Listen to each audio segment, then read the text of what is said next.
اعوذ باللہ من الشیطان اللعین الرجیم بسم اللہ الرحمن الرحیم الحمد للہ وکفا وسلام علی عبادہ الذین اصطفیٰ. درود بھیجیے محمد وعلی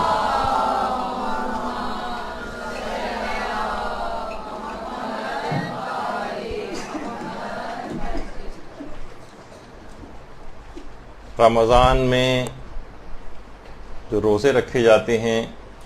اس میں سب سے زیادہ مسائل مریضوں کے حوالے سے، طبی لحاظ سے بہت زیادہ چیزیں پوچھی جاتی ہیں. تو ابتدائی طور پر روزوں سے مربوط وہ مسائل کے جن کا تعلق طب یا میڈیکل سائنس سے ہے اور مریضوں سے ہے، کون سی بیماریاں ایسی جس میں روزہ چھوڑ سکتے ہیں، بیماری میں روزہ چھوڑنے کا معیار کیا ہے، یہ انشاءاللہ آج کچھ ڈسکس ہوگا. اور جو وقت بچے گا اس میں کچھ مزید مسائل بھی آئیں گے. تو دیکھیے، سب سے پہلی بات تو یہ ہے کہ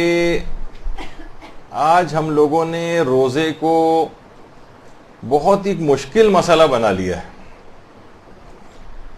جبکہ تاریخ اسلام کا اگر مطالعہ کریں تو لوگوں نے انتہائی سخت ترین حالات میں روزے رکھے.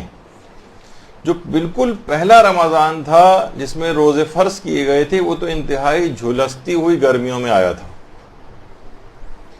اور آج رمضان میں کس قدر سہولیات موجود ہیں، رمضان میں کس قدر آسائشیں ہیں، اور اتنا ہی روزہ رکھنا ہم لوگوں کے لیے مشکل اور ناممکن ہوتا جا رہا ہے. یعنی وہ رمضان کی جس کے آنے پر معصومین علیہم السلام، اللہم صلی علی محمد وعلی محمد،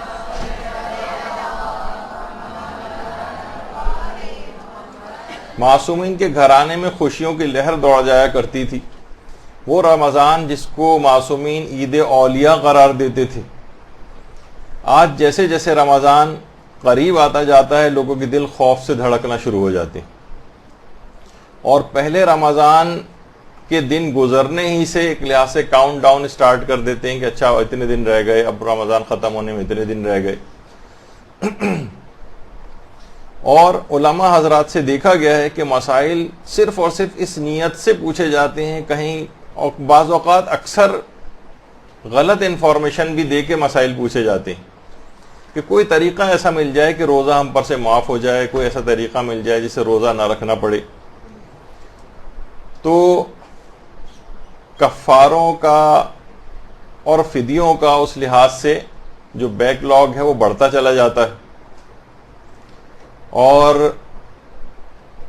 پھر لوگ کہتے ہیں کہ نام سے قضا روزے رکھے جا رہے ہیں، نہ مثلاً اتنے زیادہ کفارے ہم رکھ سکتے ہیں روزے، نہ ہمارے پاس مسکینوں کو کھانا کھلانے کے اب اتنے پیسے ہیں، اور مختلف بہانوں سے مختلف عذر گھڑ کر اور روزوں کو ایک لحاظ سے ساقط جو ہے وہ سمجھا جاتا ہے. ایک خاتون کا ایک دفعہ آیا تھا ایک مدرسے کے بعد بھی مسئلہ، جو کہتی، جو انہوں نے کہا کہ 5 سال سے میں نے روزے نہیں رکھے، میں فدیہ کتنا دوں گی مجبوری کی وجہ سے. اچھا، اب دیکھا جائے لوگوں کے لیے کے نزدیک مجبوریوں کے معیارات کیا کیا بن گئے. مثلا میرے شوہر بیمار تھے اور ان کے ڈائپرس وغیرہ چینج کرنا پڑتے تھے، تو ظاہر ہے اس وجہ سے میں روزہ نہیں رکھ سکی. جب زیادہ تحقیق کی تو وہ پیچھے مجبوری جو ہے اس طرح کی بیان ہوئی، اس کا کوئی تعلق نہیں ہے روزہ چھوڑنے سے. تو بہرحال تاریخ کے اندر اگر ہم دیکھیں تو جس وقت جنگ احد ہوئی تھی اور حضرت حمزہ سید الشہداء کا لقب جن کو ملا تھا، تو حضرت حمزہ، اچھا اس زمانے میں آپ دیکھیے کہ عرب کے اندر اتنی شدید گرمی ہوا کرتی تھی، اتنی شدید گرمی، آج بھی 50-55 ٹیمپریچر بڑے آرام سے وہاں پر ہو جاتا ہے گرمیوں میں. جس وقت حضرت حمزہ شہید ہوئے تھے تو حالت روزہ سے تھے، اتنی شدید گرمی میں بھی. اور اسی طریقے سے حضرت جعفر طیار امیر المومنین کے بھائی، اللہم صلی علی محمد وعلی محمد، میرا خیال آج باقی روزہ لگ رہا ہے کافی افراد کو. اللہم صلی علی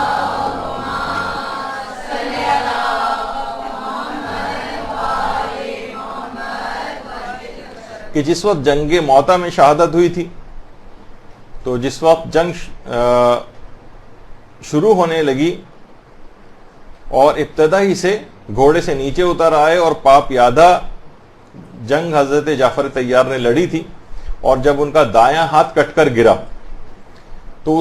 اس کے بعد 70 تیر جعفر طیار کے جسم کے اندر پیوست تھے اور خون تیزی کے ساتھ بہہ رہا تھا۔ اصحاب حضرت جعفر طیار کو زخمی حالت میں اٹھا کر جو خیمہ مجروحین تھا، جہاں پہ زخمی افراد کو رکھا جاتا تھا ٹریٹمنٹ وغیرہ کے لیے، وہاں لے کر آئے اور کسی نے ان کو پانی پیش کیا۔ انہوں نے انتہائی نقاہت میں اپنی آنکھیں کھولی، پانی کو دیکھا اور کہا کہ اسے غروب آفتاب تک کے لیے اٹھا کر رکھ دو، اگر زندہ رہا تو پی لوں گا، زندہ نہ رہا تو لب تشنا خدا کی بارگاہ میں حاضری دوں گا۔ تو پوچھا کہ انتظار کیوں ہے غروب آفتاب تک،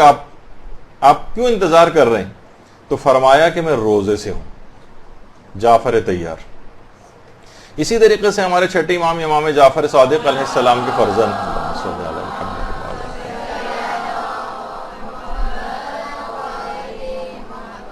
ان کے ایک فرزند تھے محمد ابن جعفر صادق،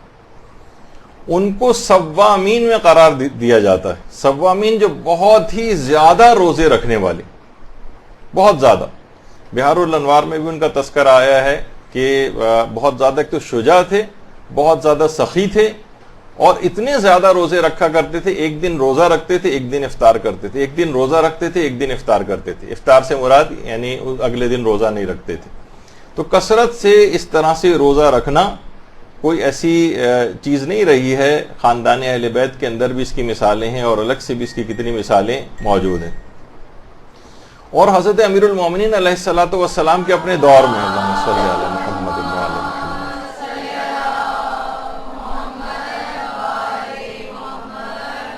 اس زمانے کی مومنات اتنی کثرت کے ساتھ روزے رکھا کرتی تھیں کہ باقاعدہ گھر کے مردوں نے آ کر امیر المومنین سے باقاعدہ شکایت کی تھی اور کہا تھا کہ ہماری گھرداری متاثر ہو رہی ہے، خواتین جو اتنی زیادہ روزے رکھنے لگی ہیں۔ تو پھر امیر المومنین علیہ السلام نے باقاعدہ وہ حکم نامہ جاری کیا تھا کہ جب تک مردوں کی یعنی شوہر کی اجازت نہ ہو تب تک مستحب روزہ عورت نہیں رکھ سکتی۔ تو آپ نے دیکھا کہ بہرحال اسی طریقے سے تاریخ کے اندر اگر ہم دیکھیں تو مختار کے متعلق ملتا ہے کہ مختار جب شدید جنگ ہو رہی تھی، شدید پیاس کا عالم تھا، اور اسی میں کچھ جنگ میں ذرا سی کچھ فراغت ملی تھی اور اس کے بعد مجاہدین کو لوگوں نے لا کے پانی وغیرہ پیش کیا تھا، تو سب مجاہدین پانی پینے لگے، لیکن مختار نے منع کر دیا اور کہا کہ میں تقرب الہی اور قاتلان حسین سے جہاد کی نعمت کی شکر گزاری میں روزے سے ہوں، میں پانی نہیں پی سکتا۔ اور اس کے بعد جس وقت جام شہادت مختار نے نوش کیا ہے اس وقت بھی مختار روزے کی حالت میں تھے۔ تو اس سے اندازہ لگائیں کہ اتنے سخت ترین حالات کے اندر بھی یہ آپ کو سنائے جانے کا مقصد یہ ہے تاکہ ایک اندازہ ہو کہ ہم کتنی آسانی کے ساتھ، اتنی سہولیات ملنے کے باوجود، اتنے اے سی ہر وقت اس کے اندر ٹھنڈے کے اندر بیٹھے رہنے کے باوجود، کتنی سہولتیں ملنے کے باوجود بھی روزہ رکھنے سے گریزاں نظر آتی۔ اور تاریخ اسلام میں ایک ایسی خاتون بھی رہی ہیں جن کا نام تھا نفیسہ خاتون، حسن بن زید بن حسن مجتبیٰ سلام اللہ علیہ، نفیسہ خاتون امام حسن مجتبیٰ کی اولادوں میں سے تھیں، یعنی آگے جو نسل چلی ہے، اور اسحاق معتمن ان کے شوہر کا نام تھا۔ مصر میں ان کا مزار ہے اور باقاعدہ کتاب جو ہے لکھی گئی ہے مصر کے ان لوگوں کے حالات پر، اسعاف الراغبین، اس کے اندر بھی یہ بات موجود ہے کہ نفیسہ خاتون نے اپنے ہاتھوں سے، کسی اور سے نہیں، اپنے ہاتھوں سے اپنے گھر میں اپنی قبر کھود رکھی تھی اور 30-35 سال تک اس قبر کے اندر بیٹھ کر تلاوت قرآن کرتی تھیں۔ اور بہت سے علماء نے یہاں تک یہ باتیں لکھی ہے کہ انہوں نے اپنی پوری 30-35 سال کی زندگی میں 6000 مرتبہ ختم قرآن اس قبر کے اندر بیٹھ کر کیا۔ درود بھیجیے محمد و آل محمد۔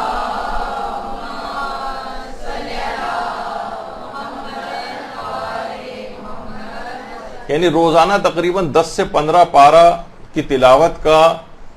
جو طریقہ کار تھا ان کا، اس سے ہی 30-35 سال کے عرصے میں 6000 مرتبہ تلاوت قرآن اس قبر کے اندر بیٹھ کر کی. اور رمضان کے لحاظ سے بھی، یعنی یہ ایک تو روزے رکھنے کی بہت عادی تھی، اور ان کا انتقال بھی رمضان میں ہوا تھا. حالت احتضار میں جب کسی نے ان کو پانی پیش کیا تھا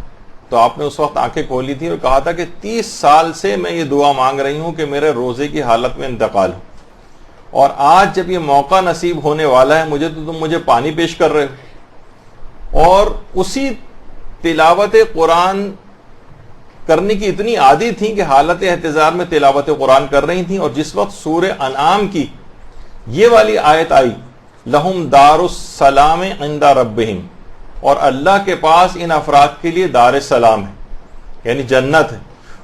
جس وقت یہ آیت تلاوت کی اسی وقت ان کی روح قفس انصری سے پرواز کر گئی. تو اس سے آپ اندازہ لگائیں. اللہم صلی علی محمد و علی محمد.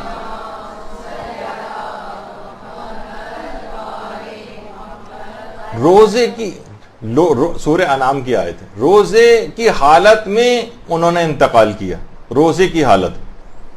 اور ان کی وفات کے بعد ان کے شوہر کی پوری کوشش تھی کہ ان کو مدینے لے جائیں اور جنت البقیع کے اندر جو ہے وہ دفن کریں، لیکن وہ خود تو یہی چاہتے تھے ان کے شوہر. لیکن مسئلہ یہ ہوا کہ اہل مصر نے بہت ان کے پاس آئے اور آ کر ان سے درخواست کی کہ ہم برکت کے لحاظ سے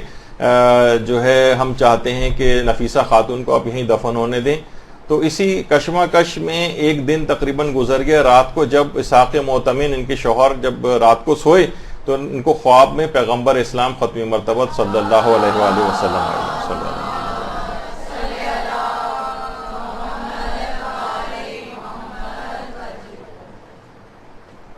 منتخب التواریخ میں ملا ہاشم خراسانی نے یہ بات لکھی ہے کہ پیغمبر جو ہیں وہ خواب میں آئے اور کہا کہ، اور آ کے ان سے کہا کہ اے اسحاق، اہل مصر سے اس بارے میں جھگڑا نہ کرو، ان کی برکت سے اللہ ان لوگوں پر رحمت خدا نازل کرے گا، یعنی نفیسہ کو یہیں مصر کے اندر دفن کر دو. اور بہرحال پھر اس کے بعد مصر ہی میں نفیسہ خاتون کو جو دفن کر دیا گیا.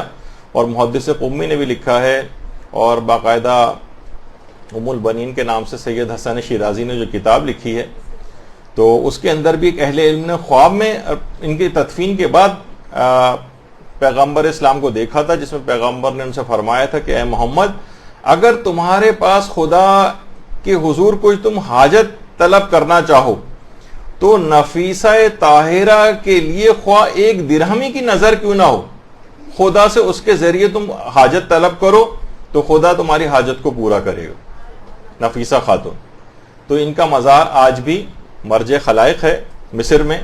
اور باقاعدہ ان کی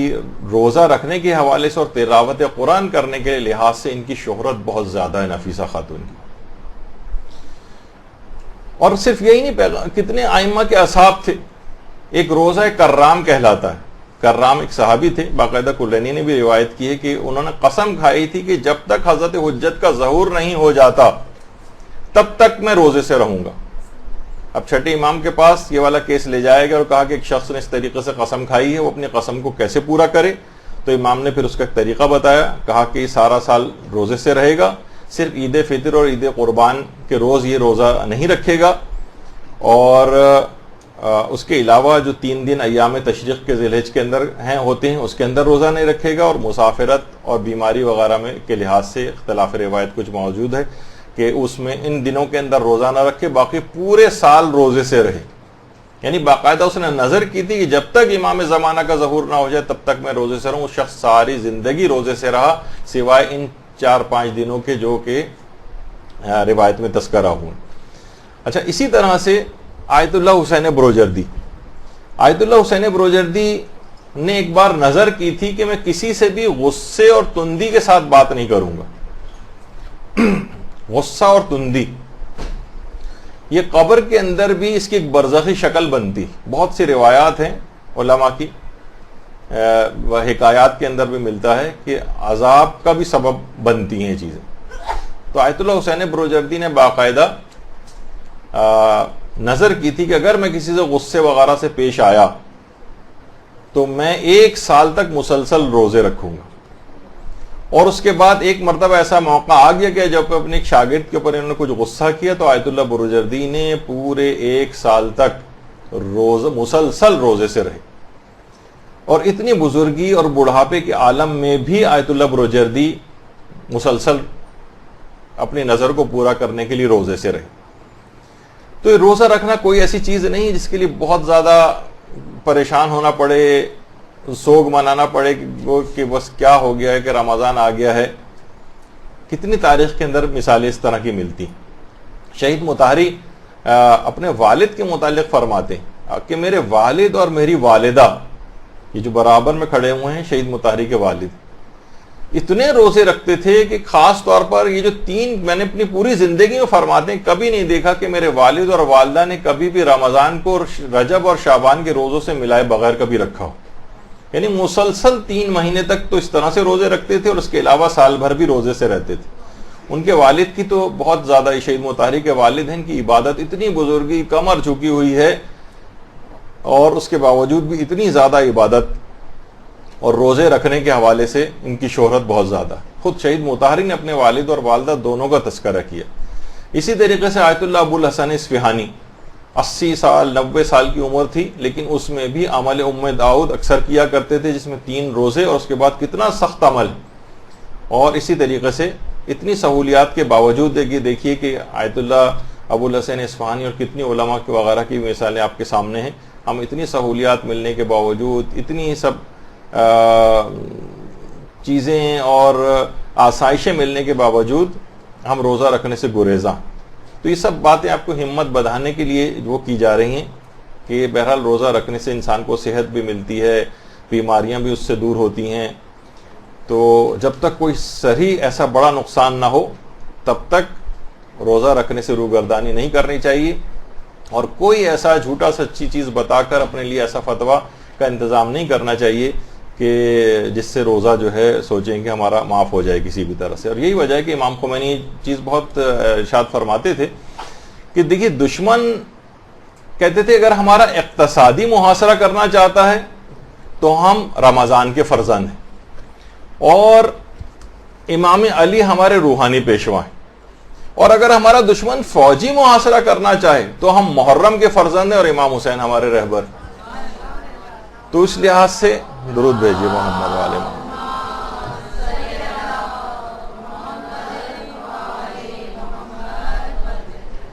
اچھا, اب دیکھیے جہاد, عراق کے اندر جہاد چل رہا ہے, شام میں بھی ہو رہا ہے, اور دنیا میں مختلف جگہوں پر مجاہدین کتنی بڑی تعداد کے اندر ان جگہوں کے اوپر کتنے سخت ترین, اتنی شدید گرمیاں. سوچیں کہ اس وقت عراق کے اندر شاید آج بھی 45-47 ٹیمپریچر وہاں پہ چل رہا ہے, 50 بڑے آرام سے کراس ہو جاتا ہے وہاں پر. آقا سیستانی نے باقاعدہ وہاں کے جو مجاہدین ہیں انہوں نے جب یہ سوال اس لحاظ سے پوچھا کہ ان کے لیے روزہ رکھنے کا کیا حکم, تو اس کے اندر بڑی تفصیل کے ساتھ یعنی تمام ان مجاہدین کے اوپر بھی روزہ معاف نہیں, کہا کہ نہیں, یعنی وہ روزہ رکھیں گے, نیت کریں گے باقاعدہ, اور اگر کوئی ایسی چیز آئی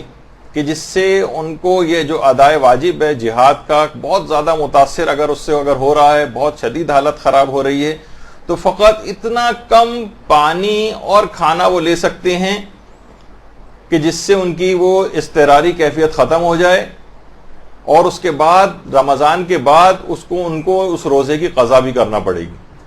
نہ صرف یہ کہ روزہ معاف نہیں ہے بلکہ وہی والا کہ اضطرار کا مسئلہ جو ایک عام شخص کے لیے وہی ان مجاہدین کے لیے بھی, ان کے لیے الگ سے کوئی مسئلہ نہیں ہے کہ وہ لوگ جو ہے ان کے اوپر روزہ معاف ہو جائے کہ ہم تو اتنا بڑا کام کر رہے ہیں, ہم تو اتنا بڑا جہاد کر رہے ہیں, ہمیں کھانے پینے کی اجازت مل جانی چاہیے, ہمیں روزہ چھوڑنے کی اجازت مل جانی چاہیے. نہیں, ان کو بھی مسلمانوں نے کتنی جنگیں اور جہاد جو ہیں وہ رمضان میں کیے, تو ان مجاہدین کے لیے بھی باقاعدہ الگ سے فتویٰ کہ یہ مسئلہ, اس سے آپ کو مسئلے کی سنگینی کا اندازہ لگانا چاہیے کہ اتنا آسان مسئلہ نہیں ہے روزہ چھوڑنا, کہ اتنی آسائشوں میں کسی کو نزلہ ہو جاتا ہے تو روزہ چھوڑ رہا ہے, تو کسی کو کھانسی ہو رہی ہے تو روزہ چھوڑ رہا ہے, کسی کو معمولی سی کمزوری ہو رہی ہے تو روزہ چھوڑ رہا ہے. اور خواتین یہ سمجھتی ہیں کہ مثلا اگر وہ پریگنینسی ہو گئی ہے یا مثلاً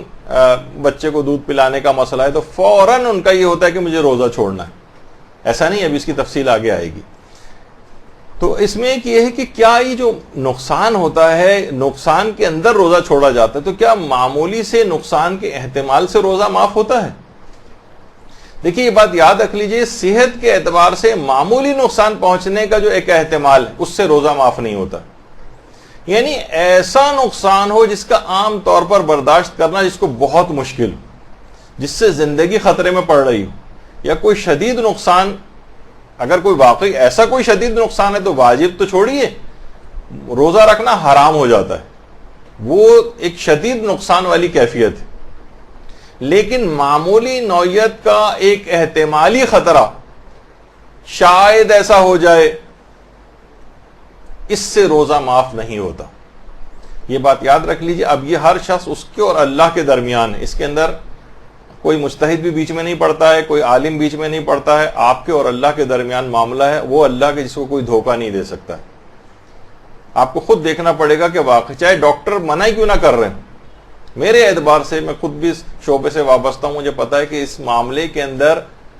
ہو سکتا ہے بہت سے ڈاکٹروں کو بات بری لگے, سب سے زیادہ ناقابل اعتبار شخصیت جو ہے وہ ڈاکٹر کی ہے, سوائے ہو سکتا ہے چند ایک مستثنیات ہوں جو ان باتوں کو سمجھتے ہوں, ورنہ سارے ڈاکٹروں کا تقریباً میں نے 99% کو یہ دیکھا ہے کہ معمولی نقصان پر بھی وہ روزہ چھوڑنے کی تاکید کرتے ہیں. جب اس شریعت نے بھی اس بات کا اہتمام کیا کہ ڈاکٹر اگر کہہ بھی دے کہ روزہ چھوڑ دو لیکن مریض کو اطمینان ہے کہ میں رکھ سکتا ہوں, تو پھر ڈاکٹر کی بات نہیں چلی.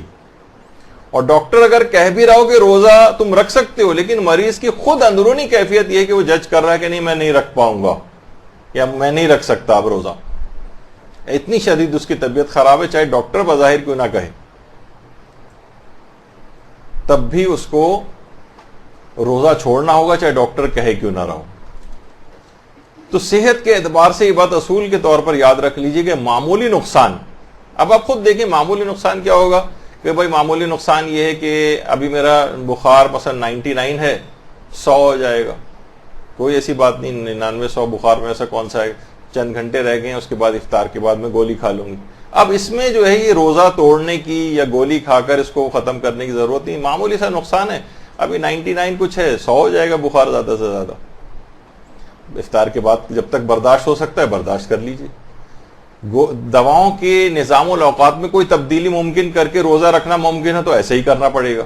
لوگ کہتے ہیں نہیں 3 ٹائم ڈاکٹر نے دوا بتائی ہے, صبح دوپہر شام, اور دوپہر میں لازمی آ رہی, اس کا مطلب مجھے روزہ چھوڑنا ہے. بھائی آپ جا کے ان سے ڈسکس کر لیں, وہ بتا دے گا آپ کو صبح شام کی بھی بہت سی دواؤں کے اندر ڈوز کی جا سکتی. تو بہرحال کوئی طریقہ ایسا لوگ پوچھتے ہیں. اچھا پھر جو معیار ہے روزہ چھوڑنے کا وہ یہ کہ مریض کے روزہ چھوڑنے کا جو معیار ہے وہ ایسا نقصان یا مرض شدید ہے جسے عام طور پر برداشت کرنا سخت مشکل ہو, یا اس کا مرض طول پکڑ جائے. مثلا پیٹ میں اس کے شدید درد ہو رہا ہے, وہ تڑپا جا رہا ہے, اب ہمیں ہے کہ بھائی اس کو اب دوا کھلانی پڑے گی, اس کو کچھ چیز دینی پڑے گی.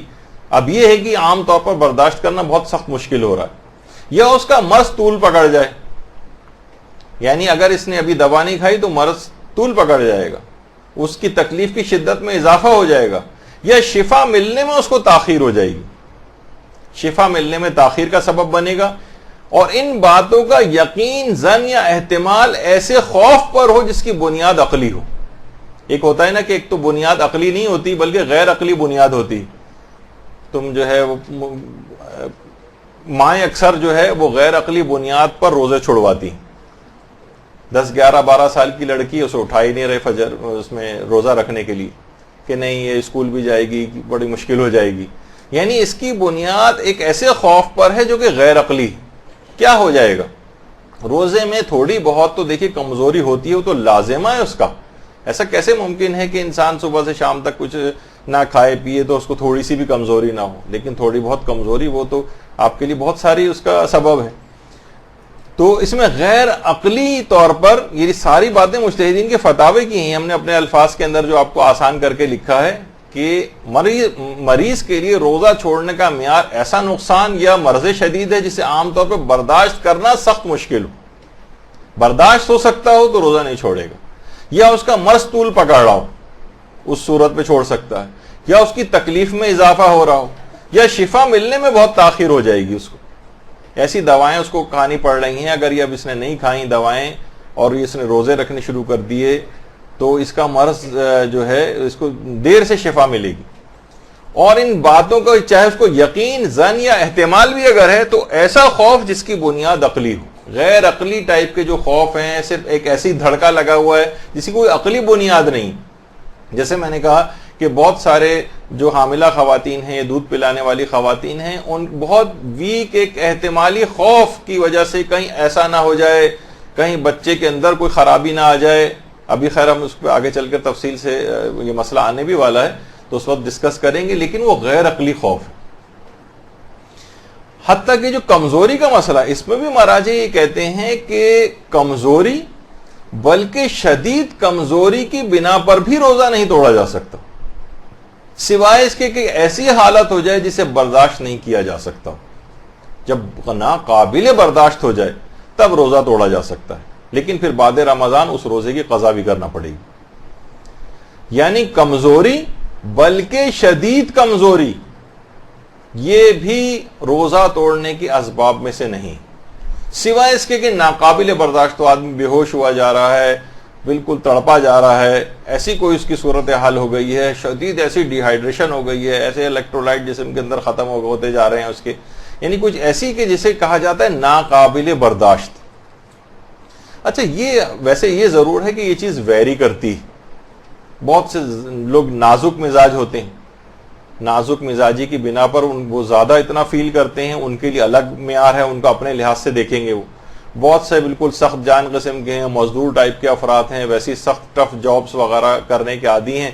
اور ان کے لیے جو ہے معیار ذرا ہر شخص کا ایک انڈیویجول ہے، بالکل ایک الگ ہے، اور اس کا اب الگ ایک حکم ہوگا، بس اس کے اور خدا کے درمیان یہ معاملات سب ان کو دیکھنے پڑیں گے کہ ہمیں کیا کرنا چاہیے، ہماری ذمہ داری کیا ہے، اور اس کے مطابق فیصلہ کریں۔ اچھا، بہت سے لوگ یہ بھی کرتے ہیں کہ جناب اس میں کچھ غیر الہی نیتیں بھی آ جاتی ہیں، مثلا وزن کم کرنا۔ دیکھیے، روزے میں مکمل نیت حکم خدا کی ہونی چاہیے۔ اگر کسی کی نیت ہی یہ ہو کہ میرا وزن کم ہو جائے، یا دو نیتیں جمع ہو جائیں کہ حکم خدا بھی پورا ہو جائے، رمضان کے روزے بھی رکھ لیں اور وزن بھی کم ہو جائے، اور یہ دونوں نیتیں مستقل اور دائی ہوں، تو روزہ باطل ہو جاتا ہے۔ اچھا، اس کے کیا معنی مستقل اور دائی؟ یعنی ان میں سے کوئی ایک بھی نیت نہ ہو تو آپ روزہ نہیں رکھیں گے۔ دیکھیے، دائی کہتے ہیں اصل میں ایسی چیز کو کہ جو کہ آپ کو کسی کام کے لیے ایک موٹیویشن پیدا کرتی۔ مثلا اتنی گرمیوں میں حالت روزہ میں آپ جب سب لوگ سو رہے ہیں، بستروں کے اندر ہیں، آپ لوگ اٹھ کر یہاں پر آ رہی ہیں ماشاءاللہ علم دین حاصل کرنے کے لیے، تو ایک دائی ہے آپ کے اندر، ایک موٹیویشن ہے آپ کے اندر جو آپ کو اٹھا کر اس گرمی کی شدت میں حالت روزہ میں یہاں لے کر آ رہا ہے، اس کو کہتے ہیں دائی۔ تو اگر دائی بالکل مستقل ہے، یعنی 50% یہ ہے کہ ہمیں روزہ بھی رکھنا ہے، اور 50% نیت کے اندر یہ ہے کہ وزن بھی کم ہو جائے، ان میں سے کوئی ایک بھی نیت، دونوں مستقل نیتیں، یعنی ایک بھی اگر کم ہو جائے گی تو آپ روزہ نہیں رکھتی۔ مثلا کہا جائے کہ بھائی وزن کم نہیں ہوگا، صرف روزے کا ثواب آپ کو ملے گا، تو آپ کہیں گے پھر میں نہیں رکھ رہی، بعد میں کبھی رکھوں گی۔ تو اب اس کا مطلب یہ ہوا کہ روزہ یہ جو ڈائٹنگ کی یہ والی جو نیت ہے وزن کم کرنے کے اعتبار سے، یہ آپ کے روزے کو باطل کرے گی۔ لیکن اگر نیت 100% حکم خدا کی، لیکن دماغ میں خود بخود یہ خیال اور فائدہ آ رہا ہے کہ بھئی روزہ رکھیں گے تو ظاہر وزن بھی کم ہو ہی جائے گا، ایک فائدہ ہے وہ دماغ میں ضمنی طور پر آپ کے آ رہا ہے، تو اس سے روزے پر فرق نہیں پڑتا، اس سے روزہ بالکل صحیح شمار کیا جائے گا اور صحیح سمجھا جائے گا۔ تو روزے میں مکمل حکم خدا کی نیت ہونی چاہیے، انسان کو اپنی نیت کو، اچھا نیت دیکھیے رک کر، ایک تو نیت ہم وہ سوچتے ہیں کہ وہ الفاظ کا دہرانا، وہ الفاظ کے دہرانے کی کوئی اہمیت نہیں، صرف دل کے اندر آپ کے پورا ایک خیال ہونا چاہیے، ارادہ ہونا چاہیے کہ میں حکم خدا کی بجا آوری میں صبح صادق سے لے کر غروب آفتاب تک ان تمام چیزوں سے اپنے آپ کو بچاؤں گی کہ جو منع کی گئی۔ تو نیت کو انسان کو اپنی اچھی بنانا چاہیے اور چیک بھی کرتے رہنا چاہیے۔ اچھا، خواتین کے حوالے سے ایک سوال، کیونکہ طبی لحاظ سے بہت ساری چیزیں آ رہی ہیں اس کے اندر، تو کیا ایسی ادویات استعمال کر سکتی ہیں؟ وہ چاہتی ہیں کہ بھئی ابھی تو موقع ایسا ہے کہ ہم روزے سب کے ساتھ رکھ لیں گے، بعد میں روزے بہت مشکل ہو جاتے ہیں، قضا کرنا مشکل ہو جاتا ہے، بعض اوقات کفارہ تاخیر لازم آنے لگتا ہے، تو کیا ہم اپنے مخصوص ایام کو روکنے کے لیے کوئی ایسی دوائیں استعمال کر سکتے ہیں؟ تو جواب یہ ہے کہ جی ہاں استعمال کر سکتے ہیں، لیکن زیادہ بہتر یہ ہے کہ ان ادویات کو بہرحال یہ میں فقہی طور پہ نہیں کہہ رہا، ویسے مشورے کے طور پر کہ ان ادویات کو استعمال نہ کیا جائے۔ دیکھیے اس میں بہت ساری پرابلم ہوتی ہیں، بہت سے اس کے سائیڈ ایفیکٹ اس طرح کے ہوتے ہیں، بہت سی جس چیز کو روکنے کے لیے اتنی تگ و دو کی جاتی ہے کہ ہم رمضان کے روزے رکھ سکیں، وہ اتنے مشکوک بن جاتے ہیں، بہت سے سائیڈ ایفیکٹ ہیں، بریک تھرو بلیڈنگ وغیرہ اس طرح کی چیزیں ہوتی ہیں کہ آپ کو پھر سمجھ میں نہیں آتا کہ یہ کون سا والا استحاضہ ہے کہ ماہوار نجاست ہے، کیا ہے، کچھ بھی سمجھ میں نہیں آ رہا ہوتا۔ اور بہت ساری خواتین جو بیچاری جو حج پہ جاتی ہیں، عمرے پہ جاتی ہیں، وہاں ان ادویات کو استعمال کرتی ہیں تو اکثر بہت زیادہ کمپلیکیشن اور چیزیں، اور ان کے لیے اتنا مشکل مسئلہ بن جاتا ہے وہاں پر اس کی شناخت کرنا کہ سمجھ میں نہیں آتا کہ اب ہماری ذمہ داری کیا ہے۔ تو اگرچہ شریعت نے ہر جگہ فقہی حکم آپ کو یہی ملے گا کہ اگر کوئی ہیلتھ ہیزرڈ اس کے نہیں ہو رہا ہے تو اس کو استعمال کرنے کی اجازت ہے۔ اور پھر اللہ نے ایک سائیکل بنایا ہے، ایک چیز بنائی ہے، اس میں آپ پر روزہ معاف کر رہا ہے، تو آپ کو اس کا ایک نظام ہے، اس کا ایک فطری نظام اس نے قائم کیا ہو، تو اسے آپ بائی پاس کیوں کرنا چاہتی ہیں؟ دیکھیے بہت ساری چیزیں ایسی ہیں کہ ایک بزرگ تھے، وہ کسی مجتہد کے پاس گئے اور کہا کہ دعا کیجیے کہ اس سال میں ماہ رمضان کے روزے رکھ سکوں، بہت ہی بزرگ 80-90 سال کے۔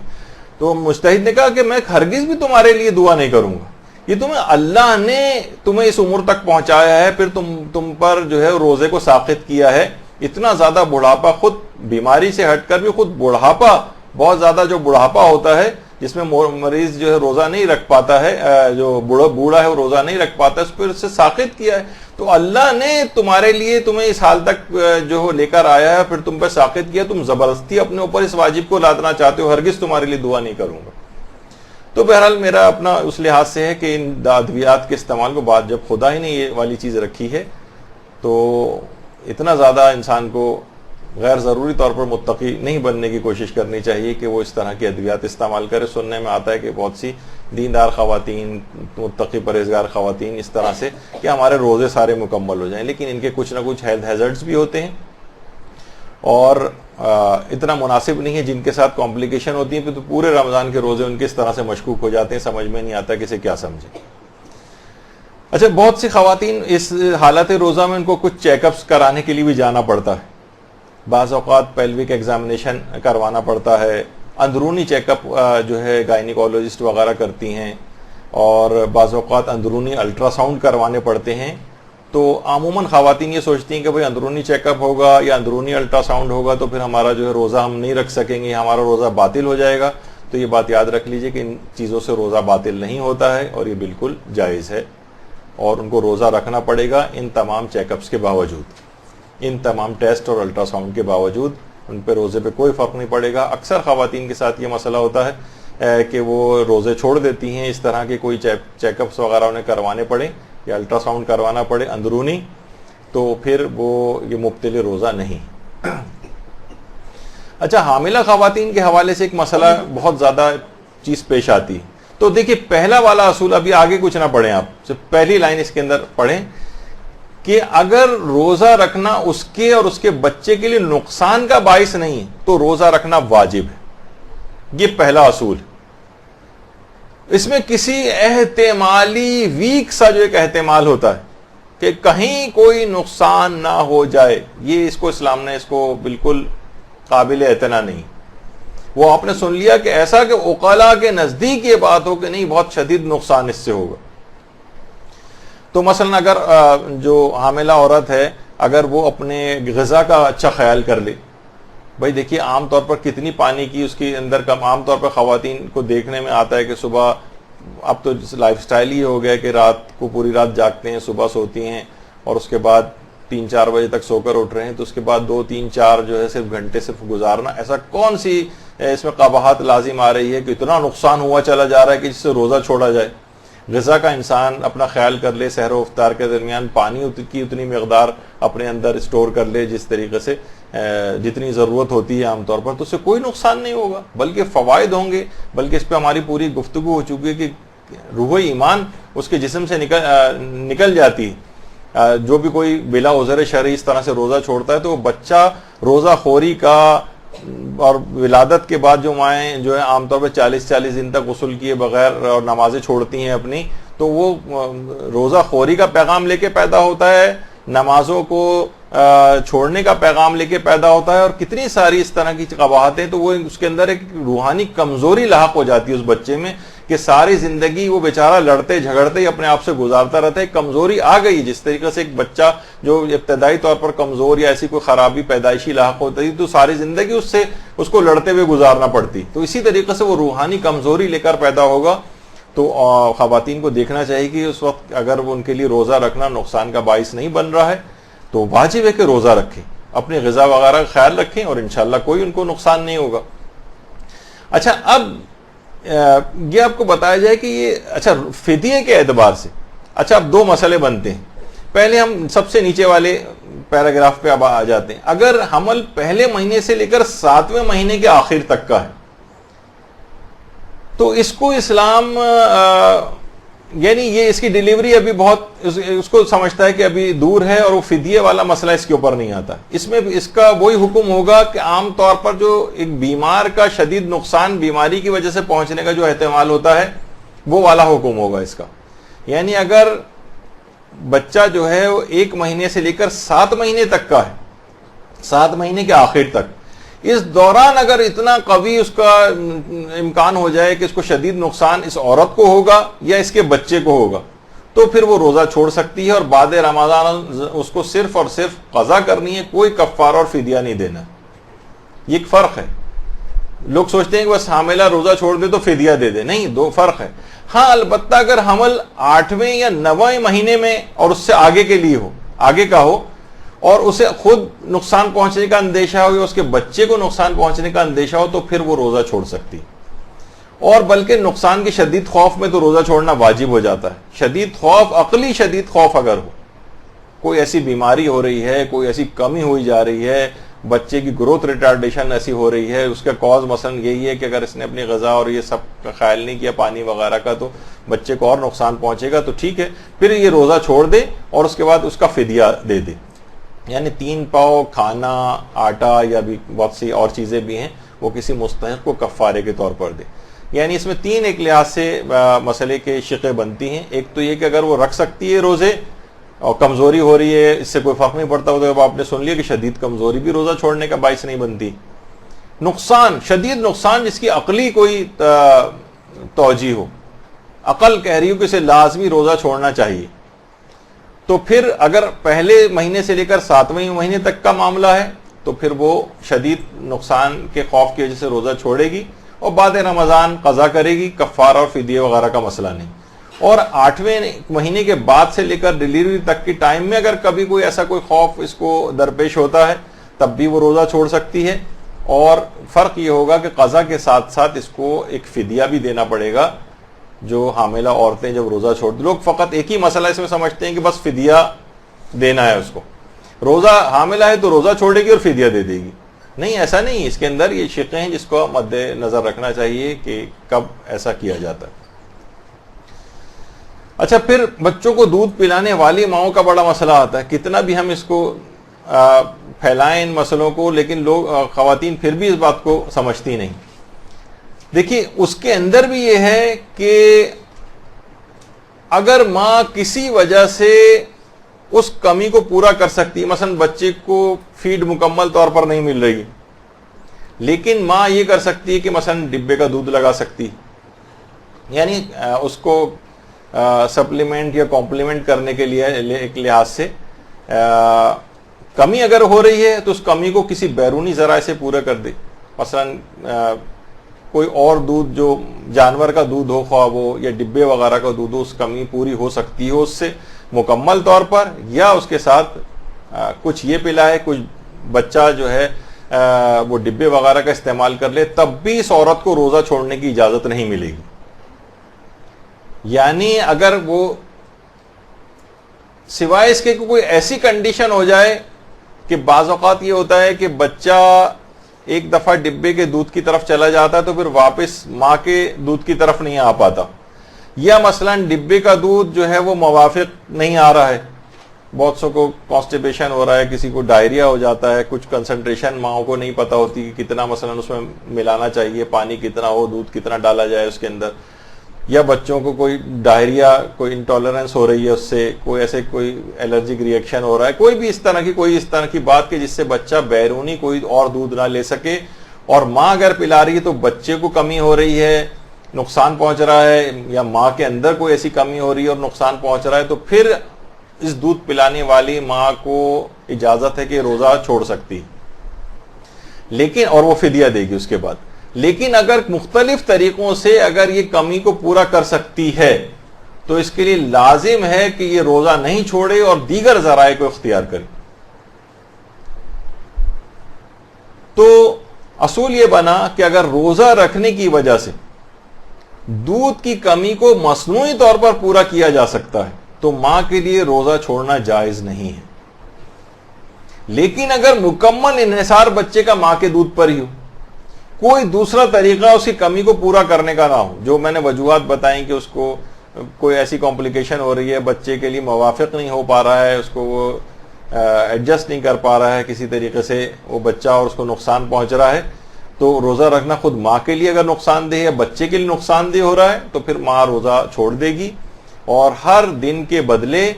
وہ ایک فدیہ دے گی کسی مستحق مومن کو، اور رمضان کے بعد اس روزے کی قضا بھی کرنا ہوگی.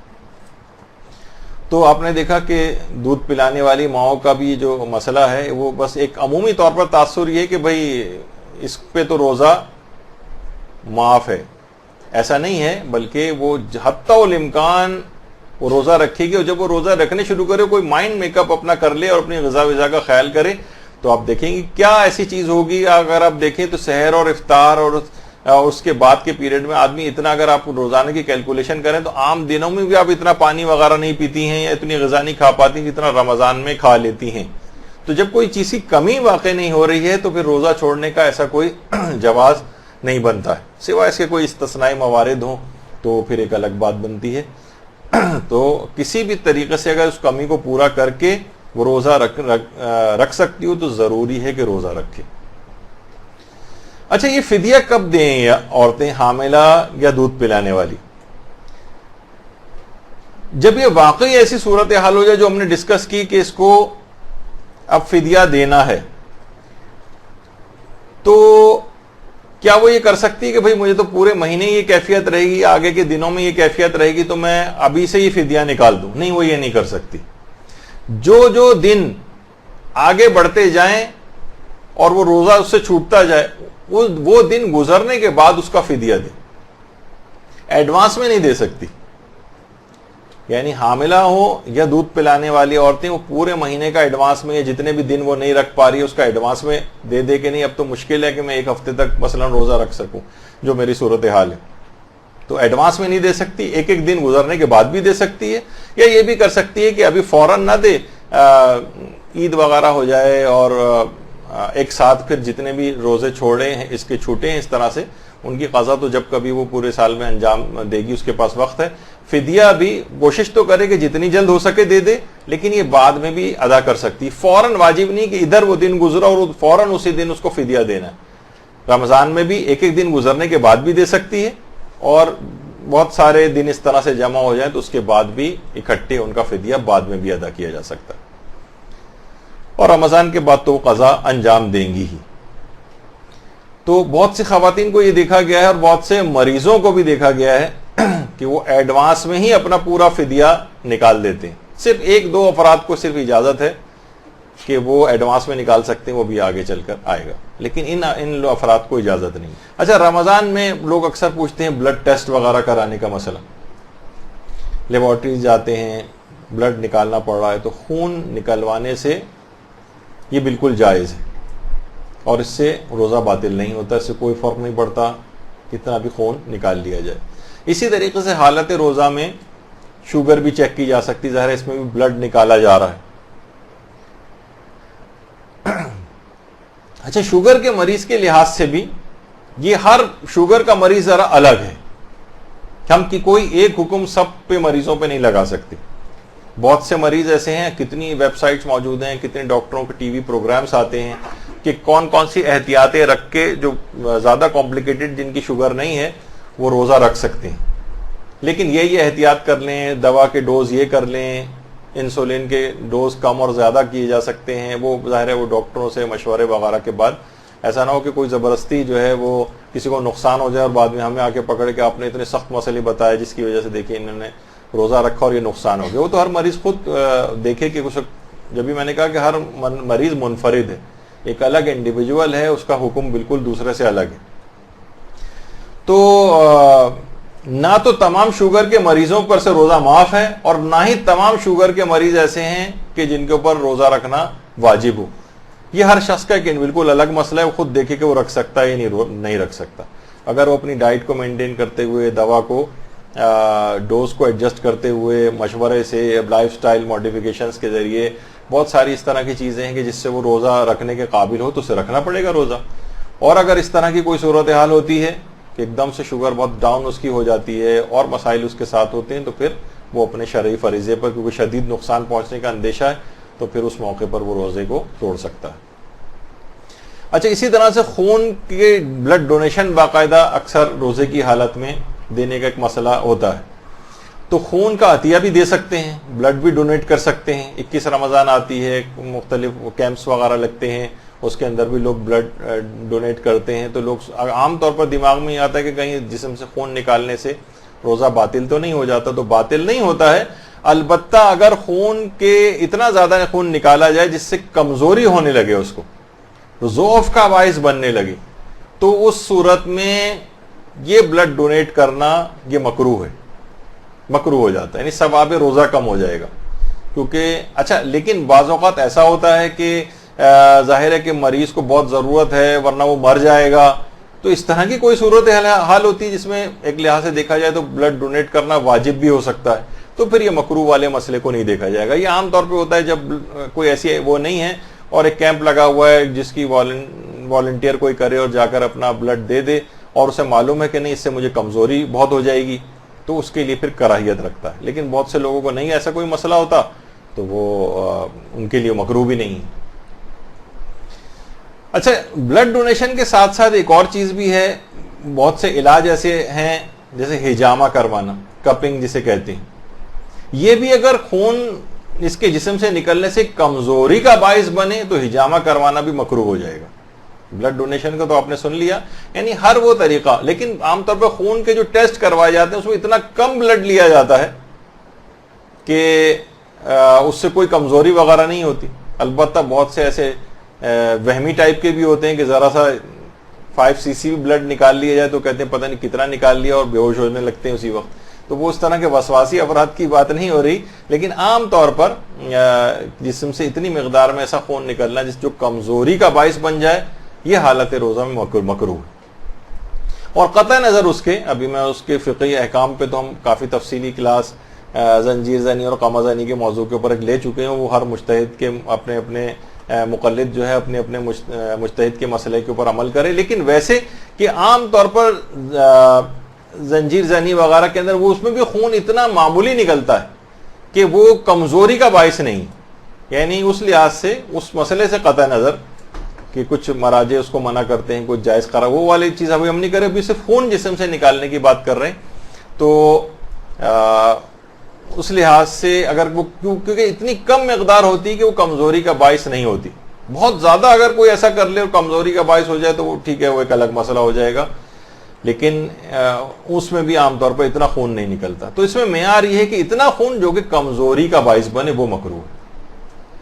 اچھا, بہت سارے ٹیسٹ ایسے ہیں جو ڈاکٹر حضرات عام طور پر لکھتے ہیں, جیسے معدے کی انڈوسکوپی وغیرہ کرانی. تو اس میں ظاہر ایک ٹیوب ہوتی ہے اور ایک کیمرہ جو ہے وہ منہ کے ذریعے اندر جو ہے وہ ڈالا جاتا ہے. تو اس سے روزہ تو نہیں ٹوٹتا ہے, البتہ اگر ٹیوب کو اندر داخل کرنے کے لیے اس پہ کوئی ایسی رطوبت لگائی گئی, کوئی ایسی کوئی سلپری چیز اس کے اوپر لگائی گئی کہ تاکہ وہ فیسیلیٹیٹ ہو جائے اور آرام سے وہ چیز الگ سے پاس ہو جائے, اس صورت میں روزہ باطل ہوتا ہے. اور اگر یہ اس کو ٹالا جا سکتا ہے, بھئی ابھی انڈوسکوپی ہم نہیں کرا رہے, کوشش ہم ٹھیک ہے ہم رمضان کے بعد کروا لیں گے, اور کوئی ایسا نقصان نہیں ہے, تو اس کو تاخیر کر دی جائے اس میں. لیکن اگر واقعی کرانے کی ضرورت پیش آ جائے تو پوچھ لیں کہ وہ کیمرے کو اس یا جو ٹیوب اندر ڈالیں گے وہ اس پہ کوئی ایسی چیز لگا رہے ہیں لکوڈ ٹائپ کی یا کوئی سلپری چیز جس سے کے ذریعے وہ اندر حلق سے اندر جائے, تو اس صورت میں پھر روزہ باطل ہوگا اور بعد رمضان اس روزے کی قضا کرنا پڑے گی. کفارہ البتہ کوئی نہیں ہے, لیکن قضا اس کی انجام دینا ہوگی. اسی طرح سے بہت ساری چیزیں ایسی ہیں کہ جو مثلا بہت سے لوگ پائلز کے یا بواسیر کے یا ہیمورائڈ جس کو کہتے ہیں اس کے مریض ہوتے ہیں, تو ان کو باقاعدہ اجابت کی جگہ سے پروکٹوسکوپی کرانی پڑتی ہے کہ تاکہ شناخت کر سکیں کہ پائلز ہیں یا نہیں, یا ان کا کون سی ٹائپ کا کہ پائلز اس کو ہیں. تو اور علاج کے لیے بھی پروکٹوسکوپی ہوتی ہے اور ڈائگنوسس وغیرہ کے لیے بھی ہوتی ہے, اور اس کے ساتھ ساتھ ٹریٹمنٹ بھی ہو جاتا ہے. تو اسی دوران بعض اوقات انجیکشن لگایا جاتا ہے یا بینڈ باندھا جاتا ہے اس پائلز کے اوپر. تو وہ سارے پروسیجر یہ سب کرانے جائز ہیں, اس سے روزے پر کوئی فرق نہیں پڑتا. تو بہت سے لوگ پریشان ہو کے کہ بھائی ہمیں تو یہ والا ایک چیز کرانی پڑے گی اور ایک انسٹرومنٹیشن کرانی پڑے گی, جسم کے اندر ایک چیز داخل ہوگی باقاعدہ, تو اس سے روزے پر فرق نہیں پڑتا. اسی طریقے سے حالت روزہ میں بہت زیادہ شدید قبض اگر کسی کو ہو جائے, اس کے لیے باقاعدہ ریکٹل سپوزیٹریز کہلاتی ہیں, وہ ایک لگائی جاتی ہیں. تو اس کے بعد پھر اس کا وہ قبض میں اس کو آرام آتا ہے, بشرطے کہ وہ لکوڈ والی کوئی چیز نہ ہو. سالڈ ٹائپ کی ایک ٹیبلٹ ٹائپ کی ایک چیز ہوتی ہے, کیپسول ٹائپ کی لمبا سا کیپسول ہوتا ہے, وہ اس کو جسم کے اندر داخل کیا جاتا ہے. اس سے روزہ نہیں ٹوٹتا کیونکہ وہ سالڈ چیز ہے. لیکن جان بوجھ کر اگر کوئی کسی مایا چیز, کوئی لکوڈ ایسا ہے, بہت سے ایسے لکوڈ بھی آتے ہیں جس سے اینیما جو ہے وہ لیا جاتا ہے, اس سے روزہ باطل ہوتا ہے. یہ بات یاد رکھ لیجئے کہ کوئی بھی سالڈ چیز قبض کشا اگر لی جاتی ہے, منہ کے ذریعے نہیں, کیونکہ منہ کے ذریعے اگر کوئی بھی دوا آپ کہیں گے کوئی قبض کو دور کرنے کوئی دوا منہ سے اگر کھائی جائے گی, اس سے تو لازمی روزہ باطل ہوگا. تو دوسرا جو روٹس ہیں اس کے جو کہ عام طور پر میڈیکل سائنس کے اندر ہیں, اس کے ذریعے اگر کوئی دوا اس لحاظ سے اندر جسم میں داخل کی جا رہی, بشرطے وہ ٹھوس ہو, سالڈ ہو, اس سے روزہ نہیں ٹوٹتا ہے. البتہ کوئی بھی لکوڈ ٹائپ کی کوئی چیز, لکوڈ عام طور پر اینیما جو ہے وہ لکوڈ سے ہی ہوتا ہے, لیکن بعض اوقات گیس سے بھی ہوتا ہے اور کسی اور چیز سے بھی ہو سکتی ہے, وہ اس سے روزہ باطل ہو جاتا ہے لکوڈ والی چیز سے صرف. تو عام طور پر جو ریکٹل سپوزیٹریز آتی ہیں اس انداز کی, اس کو جسم میں لگانے سے روزے کے اوپر کوئی فرق نہیں پڑتا ہے. اچھا, اسی طریقے سے حالت روزہ میں شوگر کے جو مریض ہیں, اگر وہ اس کے لیے روزہ رکھنا نقصان دہ نہیں ہے اور اس نے اپنے طور پر دیکھ لیا, تو انسولین کے انجیکشن لگانے سے روزے پر کوئی فرق نہیں پڑتا ہے. انسولین کا انجیکشن لگایا جا سکتا ہے, کسی بھی روٹ سے انسولین کا انجیکشن, چاہے وہ کھال کے نیچے ہو یا عموماً وہیں سے ہی ہوتا ہے, لیکن اور بھی اگر کوئی اس طرح کے ذرائع ہیں تو انسولین کے انجیکشن لگانے سے بہرحال روزے کے اوپر کوئی فرق نہیں پڑتا ہے. بس وہ اپنا اس لحاظ سے دیکھ لے کہ روزہ رکھنا اس کے لیے واجب ہے یا نہیں ہے, یہ کیا مسئلہ ہے, لیکن خود انجیکشن مبطل روزہ نہیں ہے. اچھا, بہت سے لوگ یہ کرتے ہیں اور مثلا خون کی کمی ہے یا کوئی اور وجوہات ہیں, طاقت کے انجیکشن لگائے جا رہے ہیں, کوئی اور جو کہ غذا کی کمی کو دور کرتے ہیں یا طاقت ہی کے لیے لگائے جا رہے ہیں. تو آیت اللہ خوئی اور آیت اللہ سیستانی کے فتوے میں طاقت کے جتنے بھی انجیکشنز ہیں یہ لگانے کی اجازت ہے.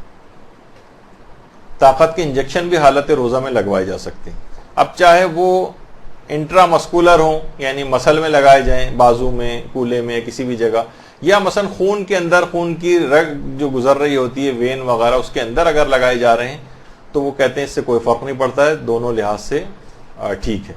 البتہ امام خمینی اور رہبر معظم آیت اللہ خامنئی فرماتے ہیں کہ احتیاط واجب کی بنا پر طاقت والے انجیکشن حالت روزہ میں جائز نہیں. تو اس کا ایک احتیاط کی جائے اپنی تقلید کے مطابق.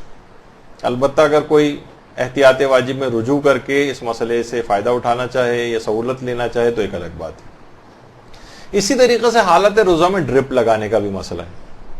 اچھا, چاہے وہ ڈرپ, عام طور پر ڈرپ دوا کی بھی ہو سکتی ہے, غذائی کمی کو دور کرنے والی ڈرپس بھی آتی ہیں,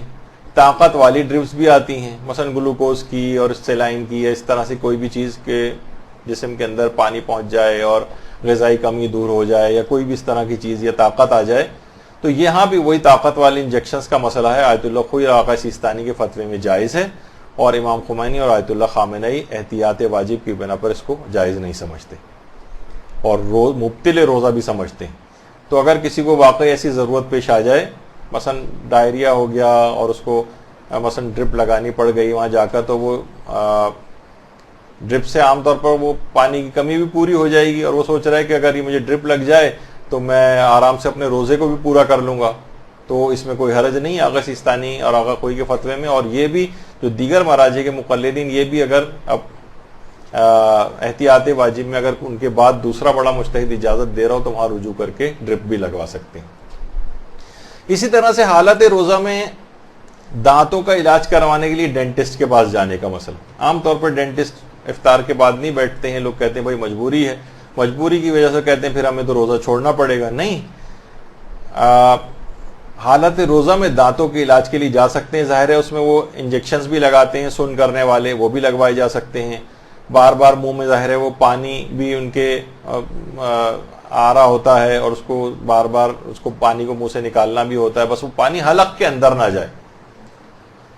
کوشش کریں کہ وہ کلی کر کے نکالتے رہیں. تو حالت روزہ میں دانتوں کے تمام ٹریٹمنٹ کروائی جا سکتے ہیں, اس سے کوئی فرق نہیں پڑتا. انجیکشنز بھی لگوائے جا سکتے ہیں, منہ کے اندر بھی لگوائے جا سکتے ہیں, تو اس سے کوئی فرق نہیں پڑتا ہے. بس یہ کہ اس خون کو یا اس پانی کو جو بھی ہے وہ حلق سے نگلے نہیں, بلکہ اسے اگل دیں, باہر نکال دیں. اس کا انتظام وہاں پر ہوتا ہے, تو اس طرح اپنے روزے کو جاری رکھ کے دانتوں کا علاج کروایا جا سکتا. اچھا, اسی طریقے سے بہت سارے افراد ہوتے ہیں وہ بہت پریشان ہوتے ہیں کہ مسوڑوں سے عام طور پر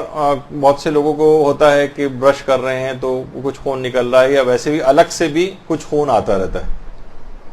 تو دیکھیے, اگر یہ عمومی حالت کا بھی مسئلہ ہے, آیت اللہ سیستانی یہ فرماتے ہیں کہ اگر مسوڑے سے نکلنے والا خون اتنا معمولی ہے, یہ عمومی حالت کا بھی روزے کو بھی چھوڑ دیجئے, اتنا معمولی ہے کہ وہ خود ہی آپ کے لعاب دہن میں گھل مل کے ختم ہو رہا ہے. استہلاک ہونا جسے کہتے ہیں, مستہلک, یعنی وہ اپنی یعنی گھل مل کے بالکل ختم ہو رہا ہے, تو اس کو نگل بھی سکتے ہیں اور منہ کو پاک کرنے کی بھی ضرورت نہیں. حتیٰ کہ منہ میں سے اگر کوئی خون آ جائے اور وہ زیادہ مقدار میں ہو تو ظاہر ہے پھر اس کو نگل نہیں سکتے. زیادہ مقدار میں خون نکل رہا ہے, مثلا کسی کا دانت ٹوٹ گیا اور زیادہ مقدار میں خون نکل رہا ہے, تو بس اس خون کو منہ سے تھوک دیں, منہ کو اندر سے پاک کرنے کی بھی ضرورت نہیں ہوتی. آغا سیستانی فرماتے ہیں, یعنی عمومی حالات کا میں بتا رہا ہوں. عام طور پہ لوگ بہت پریشان ہوتے ہیں, بہت سے لوگ اتنا پریشان ہوتے ہیں کہ صاحب نے باقاعدہ یعنی مسئلہ پوچھا, وہ سخت پریشان تھے. خیر یہ مسئلہ آگے چل کر آنا بھی ہے اسی درس کے اندر, کہ مثلا اگر منہ میں کسی کے جو ہے وہ بار بار تھوک پیدا ہو رہا ہے تو وہ سوچتے ہیں کہ اس کو نگلنے کی ہمیں اجازت نہیں, ہمارا تو روزہ خراب ہو جائے گا. دن بھر بیچارے تھوک تھوک کے پریشان ہیں, ان کی زندگی اجیرن ہوئی جا رہی تھی. پھر ان کو مسئلہ بتایا تو کہیں جا کے سکون اور چین ان کی زندگی میں آیا. تو بس خون کے اندر یہ کہ بہت زیادہ مقدار میں تو صرف تھوک دینا کافی, لیکن کم, اتنی معمولی اور کم مقدار ہے کہ وہ تھوک میں گھل مل کے ختم ہو رہی ہے, تو نہ اس کو باہر نکالنے کی ضرورت ہے, نہ منہ کو پاک کرنے کی ضرورت ہے, نہ روزے کے اوپر کوئی فرق پڑتا. ہاں البتہ توجہ نہیں تھی اور بے اختیار اس خون کو نگل لیا تو روزہ بھی اس سے صحیح رہتا ہے, لیکن زیادہ مقدار میں ہو تو اس کو پھر باہر نکالنا پڑے گا. اچھا, کچھ دوائیں ایسی ہیں کہ جو عام طور پر دل کے مریض زبان کے نیچے رکھتے ہیں, سب لنگول ٹیبلٹس کہلاتی. اچھا, کچھ ایسے بھی ہیں جو ٹیبلٹ نہیں ہوتے بلکہ کچھ اسپریز آتے ہیں,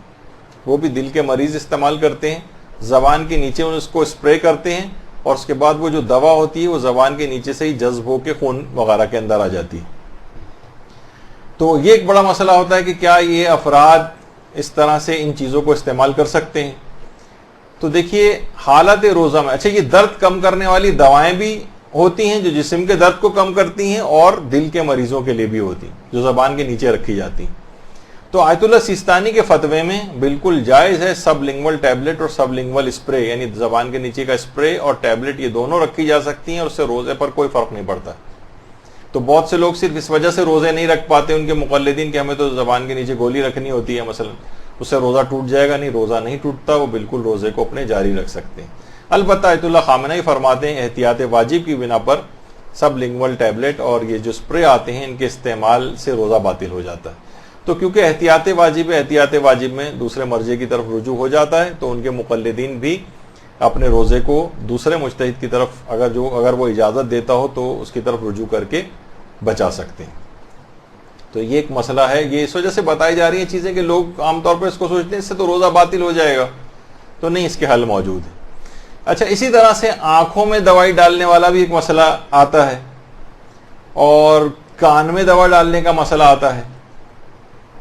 اور بعض اوقات یہ ہوتا ہے کہ مثلا کان بند ہوا ہے, جا کے ہمیں کان کھلوانا ہے, ویکس وغیرہ ہے, تو ایک سرنجنگ کا ایک پروسیس ہے وہ کیا جاتا ہے, کان میں پریشر کے ساتھ مثلا پانی مار کے اور ویکس وغیرہ کو جو ہے وہ نکالا جاتا ہے. اس سے بھی روزے پر کوئی فرق نہیں پڑتا. یعنی اس میں 3 حصے بنیں گے. یعنی ایک تو آنکھوں میں دوا ڈالنا, چاہے اس کا ذائقہ حلقی میں محسوس کیوں نہ ہو, اس سے روزے پر فرق نہیں پڑتا. کان میں دوا ڈالنا بھی جائز ہے. ناک میں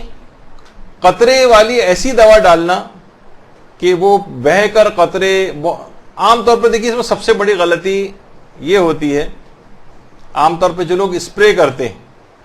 چلیں اسپرے میں ایک آپ کو بہت سے مریض ایسے ہیں کہ ناک ان کی بند رہتی ہے, ان کو ایک اسپرے کرنے کی ضرورت پیش آتی ہے, لیکن اسپرے کرنے کا ان کو طریقہ نہیں پتا ہوتا. مثلا وہ لیٹ کے اسپرے کرتے ہیں ناک میں,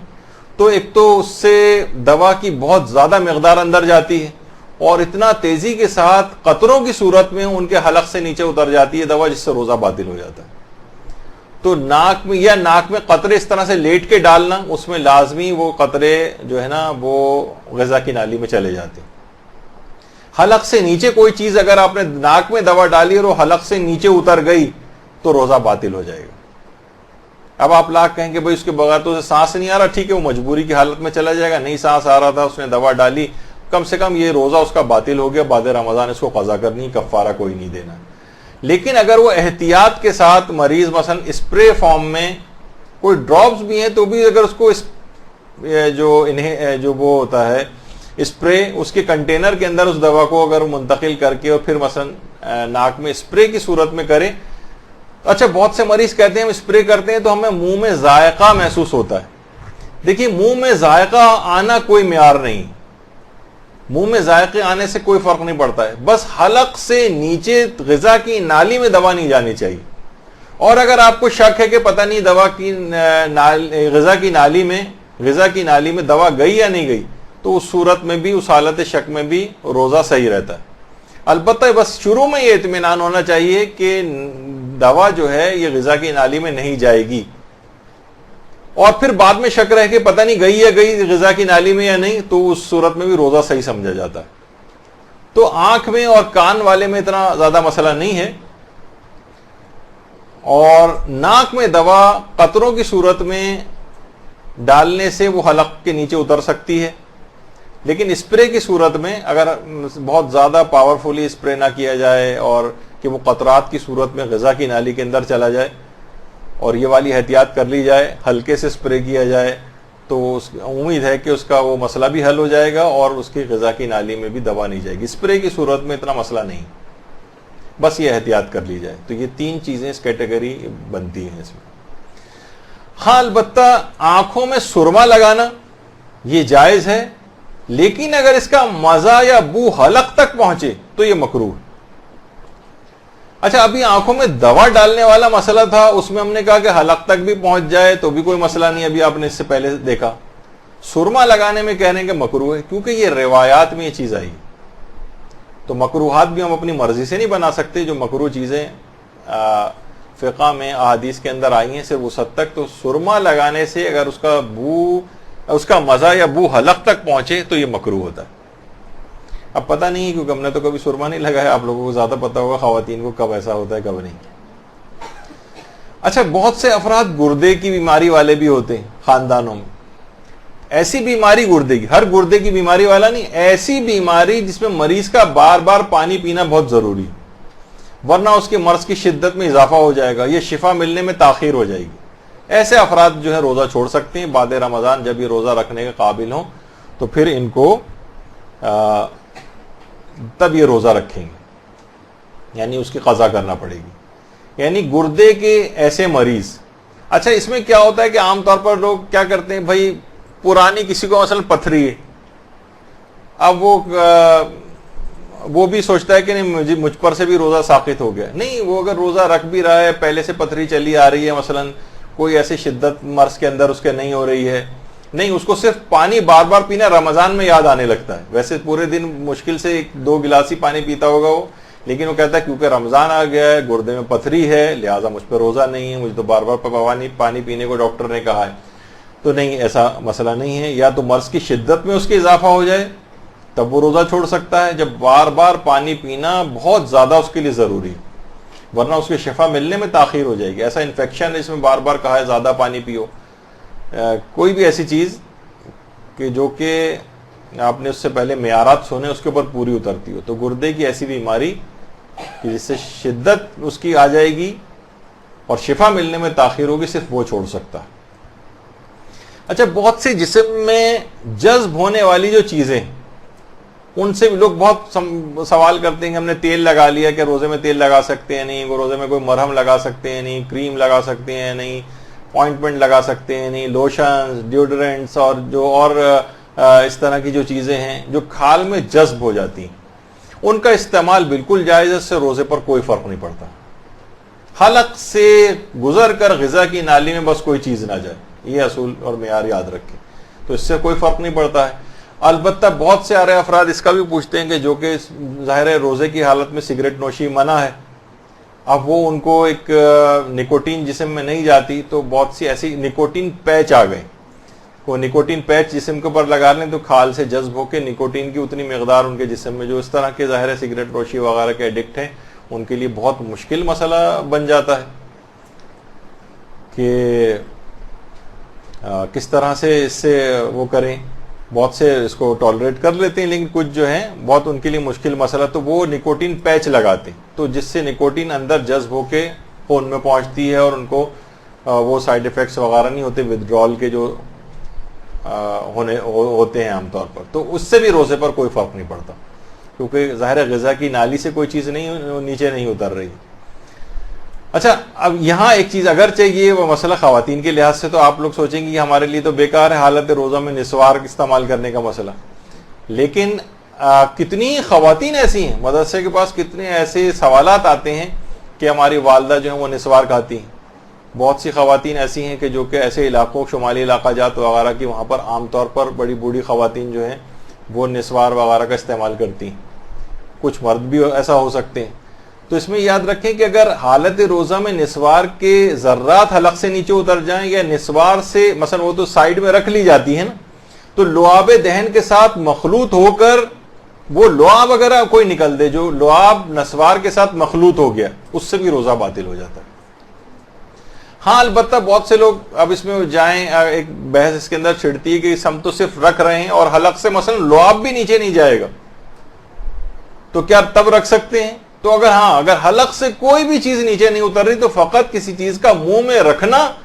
یہ روزے کو باطل نہیں کرتا. مثلا آپ نے پانی منہ میں بھر کے بیٹھی ہوئی ہیں آپ, اور حلق سے ایک قطرہ نیچے نہیں اتر رہا, تو کیا کہا جائے گا کہ مبطل روزہ نہیں؟ منہ میں کوئی چیز رکھنا مبطل روزہ نہیں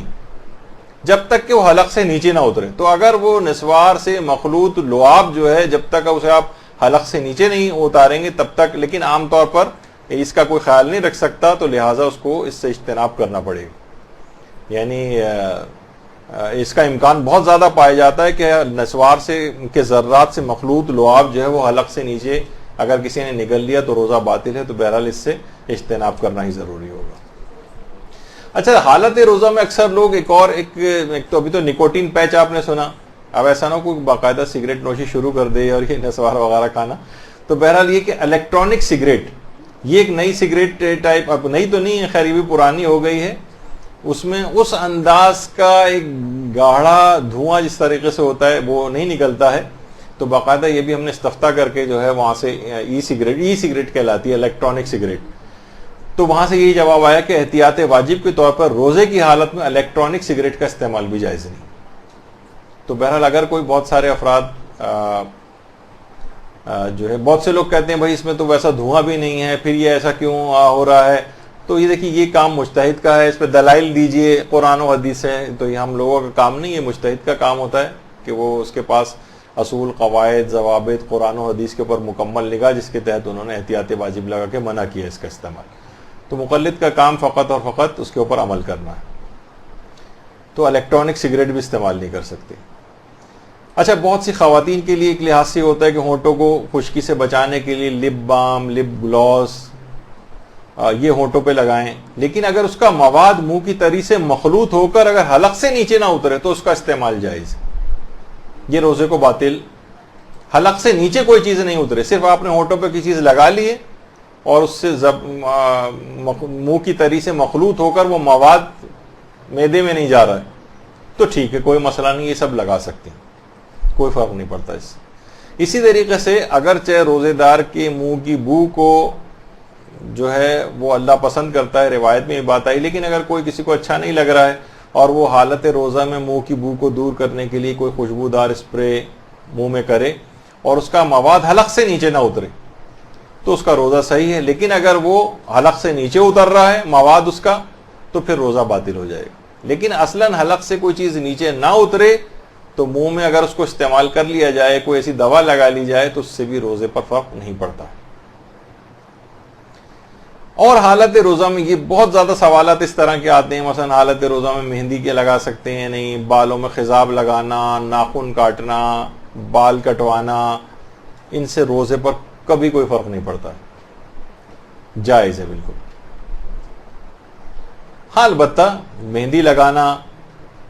وہ پردے وردے کے احکام وہ ہم ڈسکس نہیں کر رہے، تو صرف روزے کے حوالے سے کر رہے ہیں کہ نامحرم کے سامنے مثلا مہندی لگے ہوئے ہاتھوں کے ساتھ آنا وہ جائز نہیں ہے، یا بالوں میں خضاب لگا کے بال کھول کے نامحرموں کے سامنے آنا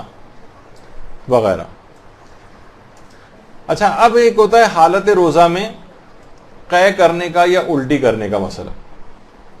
تو جان بوجھ کر اگر کوئی شخص الٹی کرے اس سے تو روزہ باطل ہوتا ہے، لیکن بیماری کی وجہ سے خود بخود،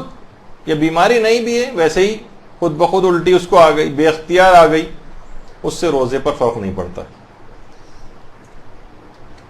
اچھا، اگر وہ بھول جائے اور جان بوجھ کر الٹی کرے تو اس سے بھی روزے پر فرق نہیں پڑتا ہے، یعنی بھولنے کی وجہ سے کہ بھول ہی گیا کہ میں روزے کی حالت میں ہوں. مثلا بہت سی مثالیں ہوتی ہیں کہ جناب باتیں کر رہا تھا اور مکھی مثلا منہ میں چلی گئی یا کوئی بھی اس قسم کی بات، تو بہرحال اس کو نکالنے کے لیے الٹی وغیرہ کرنے کا ایک مسئلہ ہوتا ہے. اچھا، ڈکار لینے کے حوالے سے، اچھا بہت سے لوگوں کے ساتھ ایک ریفلکس بھی ہوتا ہے، ان کو تیزابیت ہوتی ہے، ریفلکس ہوا یا ڈکار کے ساتھ کوئی چیز منہ میں آ جائے تو جان بوجھ کر اسے واپس نکلنے کی اجازت نہیں. ڈکار سے کوئی غذا کا کوئی مواد منہ میں اگر آ جائے تو جان بوجھ کے نہیں نکل سکتا، یعنی اگر بے اختیار اس ڈکار آئی اور بے اختیار پانی دوبارہ واپس اندر چلا گیا تو اس سے روزے پر فرق نہیں پڑتا. جان بوجھ کر نہیں ہونا چاہیے. لیکن اگر روزے دار نے ڈکار لی اور کھائی ہوئی غذا کا کچھ حصہ اس کے منہ میں آ گیا تو لازمی ہے کہ اسے تھوک دے. اگر جان بوجھ کے اس نے اس کو نگل لیا تو روزہ بھی باطل ہو جائے گا، قضا بھی ہے اور کفارہ بھی ادا کرنا پڑے گا. یہ بڑا ایک سخت مسئلہ ہے ڈکار کے سلسلے میں کہ جو بھی چیز آئے اسے آپ نکال دیں، بے اختیار واپس چلی جائے تو سر روزہ صحیح ہے، لیکن جان بوجھ کے اسے آپ نے نگل لیا. بہت سے لوگ کہتے ہیں مثلا اگر دوران نماز ایسا ہو جائے تو دوران نماز بھی اگر ایسا ہو جائے تو آپ کے پاس اگر کوئی ایسا انتظام ہے، کوئی کپڑا ہاتھ میں موجود ہے یا مثلا جیب سے نکال سکتے ہیں، یا مثلا خواتین ہیں ان کے پاس عام طور پر اس طرح کی چیز تو نہیں ہوتی، لیکن اس کو اگر آپ اپنے لباس میں بھی لے سکتے ہیں تو لے لیں، اس سے کم آپ کا روزہ تو محفوظ رہے گا. تھوک بھی سکتے ہیں بشرطے کہ ایسے حالات ہوں وہاں پر تو منہ سے اس چیز کو نکال دیں حالت روزہ میں، تو کم سے کم روزہ آپ کا اس سے بچ جائے گا. لیکن نگلنے کی اجازت نہیں. کیا کریں کہ مثلا موجود ہے اور وہ نکال نہیں سکتے ہیں اس کو تو ہم نگل جائیں تو اس صورت میں قضا اور کفارہ بھی لازم آ جائے گا. اسی طرح سے روزے کی حالت میں بھاپ لینا، ڈاکٹر نے بتایا مثلا اسٹیم انہیلیشن کریں، سائنوسائٹس ہوا ہے، کوئی اور اس طرح کی بیماری ہے، ناک کھولنے کا مسئلہ ہے، یا اور جو خواتین فیشیل وغیرہ لیتی ہیں وہ حالت روزہ میں بھاپ کا ناک میں پہنچنے سے روزہ باطل نہیں ہوتا. لیکن بھاپ اس انداز سے لی جائے، مستقل لی جائے کہ وہ بھاپ جو ہے اندر جا کر پانی کے قطروں کی شکل میں تبدیل ہو کر قطرات کی شکل میں وہ معدے میں اگر جا رہی ہے تو اس سے روزہ باطل ہوتا ہے. لیکن اگر ایسی عام طور پہ ایسی کنڈیشن ہوتی نہیں ہے تو اس سے فرق نہیں پڑتا ہے. روزے کی حالت میں اسٹیم لینے سے اور فیشیل کروانے سے کوئی فرق نہیں پڑتا. اچھا کچھ چیزیں ایسی ہیں جیسے روزے کی حالت میں ماؤتھ واش کا استعمال, یا منہ میں کچھ فنگل انفیکشنز ہو چکے ہوتے ہیں, اس کے لیے کچھ دوائیں اور ڈراپس استعمال کیے جاتے ہیں, یا مثلاً فنگل انفیکشن ہو گیا ہے کوئی, اس کے لیے ڈراپس استعمال کیے جاتے ہیں, یا ناک کو کھولنے کے لیے تیز خوشبو والے انہیلرز وہ استعمال کیے جاتے ہیں. ان سب کا استعمال جائز ہے, کوئی بھی بس دوا حلق سے نیچے نہ اترے, یعنی منہ کی حد تک رہے, کلی کرنے کی حد تک, سونگنے کی حد تک معاملہ رہے تو اس سے روزہ باطل نہیں ہوتا. تو ایسے بہت سارے ڈراپس آتے ہیں فنگل انفیکشنز والے, ان کو منہ میں گھما کے اس کے بعد اس کو نکال بھی سکتے ہیں. بعض اوقات عام حالات میں تو اگر اندر بھی چلا جائے تو فرق نہیں پڑتا, لیکن روزے میں تو اندر نہیں اس کو لے جا سکتے, تو باہر نکالنا پڑے گا, لیکن منہ میں گھما کے اس کو تھوک دینے سے روزے پہ فرق نہیں پڑتا ہے. اسی طریقے سے مختلف وکس کی ایسی بام اور ناک میں خوشبو, تیز خوشبو جس سے ناک کھل جائے, اس کے استعمال سے بھی روزے پر فرق نہیں پڑتا ہے. اچھا بعض اوقات یہ ہوتا ہے کسی نے بہت ہی کوئی, دیکھیے روزے کے مسئلے میں بھی آپ نے دیکھا کسی کو بہت سپر مین اور سپر وومن بننے کی کوئی ضرورت نہیں. اگر معلوم ہو جائے کہ واقعی روزہ آپ کے لیے نقصان دہ ہے تو وہ پھر روزہ اس کے لیے حرام بھی ہو جاتا ہے. آپ کسی شخص کو مثلا مریض کو یقین تھا کہ روزہ رکھنا اس کے لیے نقصان دہ نہیں ہے, اور لیکن روزہ جب رکھ لیا بعد میں پتہ چلا کہ وہ تو غلطی پہ تھا, روزہ رکھنے سے تو اسے نقصان ہو گیا, تو وہ جو رکھا گیا روزہ ہے وہ کافی نہیں ہے. احتیاط واجب یہ کہ اسے قضا کرنا پڑے گی. یعنی وہ اتنی محنت مشقت سے ہم نے روزہ بھی رکھا اور ایک لحاظ سے یقین تھا کہ نقصان دہ نہیں ہے, چلیں کوئی گناہ اس کے اندر نہیں ملا ہمیں, کیونکہ اگر یقین نہ ہو کہ روزہ نقصان دہ نہیں ہے تو روزہ رکھنا ضروری بھی ہو جاتا ہے. لیکن بعد میں پتہ چلا کہ ارے یہ تو نقصان دہ تھا, ڈاکٹروں کے پاس گئے, انہوں نے سر پیٹ لیا اپنا, ارے یہ تم نے کیا کیا, یہ تو تمہیں نہیں رکھنا چاہیے, تو اتنا نقصان دہ کہ تمہیں مثلا کوئی ایسی بیماری, تو اس صورت میں وہ روزہ رکھنا کافی نہیں ہے. وہ رکھا گیا روزہ ایک لحاظ سے بیکار ہو گیا. احتیاط واجب ہے کہ اس کی قضا کرے. اچھا بعض اوقات یہ ہوتا ہے کسی شخص کو یقین تھا کہ وہ روزہ نہیں رکھ سکتا اور رمضان میں روزے نہیں رکھے, کئی سالوں کے بعد پتہ چلا کہ ارے بھائی تم تو غلط فہمی میں تھے, تم روزہ رکھ سکتے تھے. مثلا یہ درس سننے کے بعد آپ کہیں گے کہ ہم نے کتنے روزے ایسے چھوڑ دیے نزلے زکام کھانسی پہ, اور ہمیں روزے رکھنے چاہیے تھے. اس صورت میں ان تمام روزوں کی قضا کرنا پڑے گی, البتہ کفارہ واجب نہیں, کیونکہ وہ اس کو یقین تھا کہ وہ روزہ نہیں رکھ سکتا. مثلا لوگوں نے ایسا بتایا ہوا تھا, اس کو گھر والوں نے ایسا پریزنٹ کیا ہوا تھا, محلے کے کسی ڈاکٹر صاحب نے اس کو ایسا بتا دیا تھا کہ نہیں آپ نہیں رکھیں روزہ, جبکہ اس کے لیے روزہ رکھنا کوئی مشکل بات نہیں تھی. بعد میں پتہ چلا تو غلطی پہ اتنی معمولی سی چیز کے لیے میں نے روزہ چھوڑا, وہ یقین غلط ثابت ہوا. اس صورت میں بھی ان تمام روزوں کی قضا انجام دینا ہوگا. اچھا ایک اور مسئلہ یہ ہوتا ہے کہ مریض ٹھیک ہو جائے, مثلا بیمار رمضان کے کسی دن ظہر سے پہلے تندرست ہو جائے, اور اس نے روزہ ابھی مثلا اٹھا ہی وہ 11-12 بجے ہے, اب اسے ناشتہ واشتہ کرنا تھا اور اس نے ابھی تک کوئی روزہ توڑنے والا کام نہیں کیا, لیکن اسے ایسا لگا کہ جیسے میں روزہ اب رکھ سکتا ہوں. اب میری وہ رات کو 104 بخار تھا, لیکن اس وقت بخار بھی نہیں ہے, اور اس کو بظاہر ایسی کوئی اپنے اندر چیز نظر نہیں آ رہی, تو واجب ہے کہ اس دن روزے کی نیت کر لے. یعنی مریض اگر ظہر سے پہلے تندرست ہو جائے اور اس نے خلاف روزہ کوئی کام نہیں کیا ہے تو واجب ہے کہ اس دن روزہ رکھے. ہاں البتہ ظہر کے بعد یہ تندرستی اس کو ملے تو اس دن کا روزہ اس پہ واجب نہیں ہے. یہ ایک مسئلہ ہے. اچھا بعض اوقات یہ ہوتا ہے کہ ایک دم سے آدمی چکر کھایا اور بے ہوش ہو کے گر پڑا, اور تھوڑی دیر بعد 5-10 منٹ بعد مثلا اس کو ہوش آ گیا. اس نے کوئی جان بوجھ کے اپنے آپ کو بے ہوش نہیں کیا ہے, لیکن ایسا کچھ ہو گیا کہ اسے بے ہوشی ہو گئی, تو احتیاط واجب ہے کہ اس روزے کو مکمل بھی کرنا ہے ہوش آنے کے بعد, اس کے بعد اس روزے کی قضا بھی انجام دینا ہے. اگر آپریشن وغیرہ والا کوئی ایسا مسئلہ ہے جس میں اس نے, اس میں 2 مسئلے ہیں. ایک تو یہ کہ آپریشن کے لیے اسے بے ہوش اور اختیار سے گیا ہے وہ کہ مجھے بے ہوش کیجیے کیونکہ میرا آپریشن کرنا ہے, تو احتیاط واجب ہے کہ اس روزے کو مکمل بھی کرنا ہے اور اس روزے کی قضا کرنی ہے. لیکن اگر وہ خود سے ہی ایسی چکر کھا کے بے ہوش ہو کے گر پڑا ہے اور تھوڑی دیر بعد اسے ہوش آ گیا تو اس سے روزے پر فرق نہیں پڑتا ہے. کوئی ایسا ہو کہ اپنے آپ کو خود سے اختیار سے بے ہوش کرے, یا کروائے, مثلا ریکویسٹ ہی کرے کہ آپ مجھے بے ہوش کریں تاکہ میرا آپریشن ہو. اس صورت میں اس روز اگر ممکن ہو اس کے لیے کہ اگر روزہ رکھنے سے کوئی فرق نہیں, تھوڑی دیر بعد 1 گھنٹے کا آپریشن کو, اسے بہت سے ایسے مائنر ٹائپ کے بھی ہوتے ہیں, لیکن بے ہوش کرنا ہی ضروری ہوتا ہے, اس کے بعد ہوش آ گیا اسے اور بظاہر ایسے کوئی اس کو منہ سے کوئی چیز لینے کی ضرورت نہیں, تو روزے کو کنٹینیو بھی کرے اور قضا بھی بجا لے. لیکن عام طور پر جب اتنی بڑی بیماریاں عام طور پر ہوتی ہیں جس میں روزہ آپریشن ہو رہا ہوتا ہے, تو اس میں ممکن ہے کہ روزہ ساقط ہو. اچھا, اب مسئلہ یہ ہے کہ مریض عام طور پہ یہ ہوتا ہے نا, لوگوں کے دماغ میں کیا ہے کہ بھائی مریض ہیں اب فدیہ دینا ہے.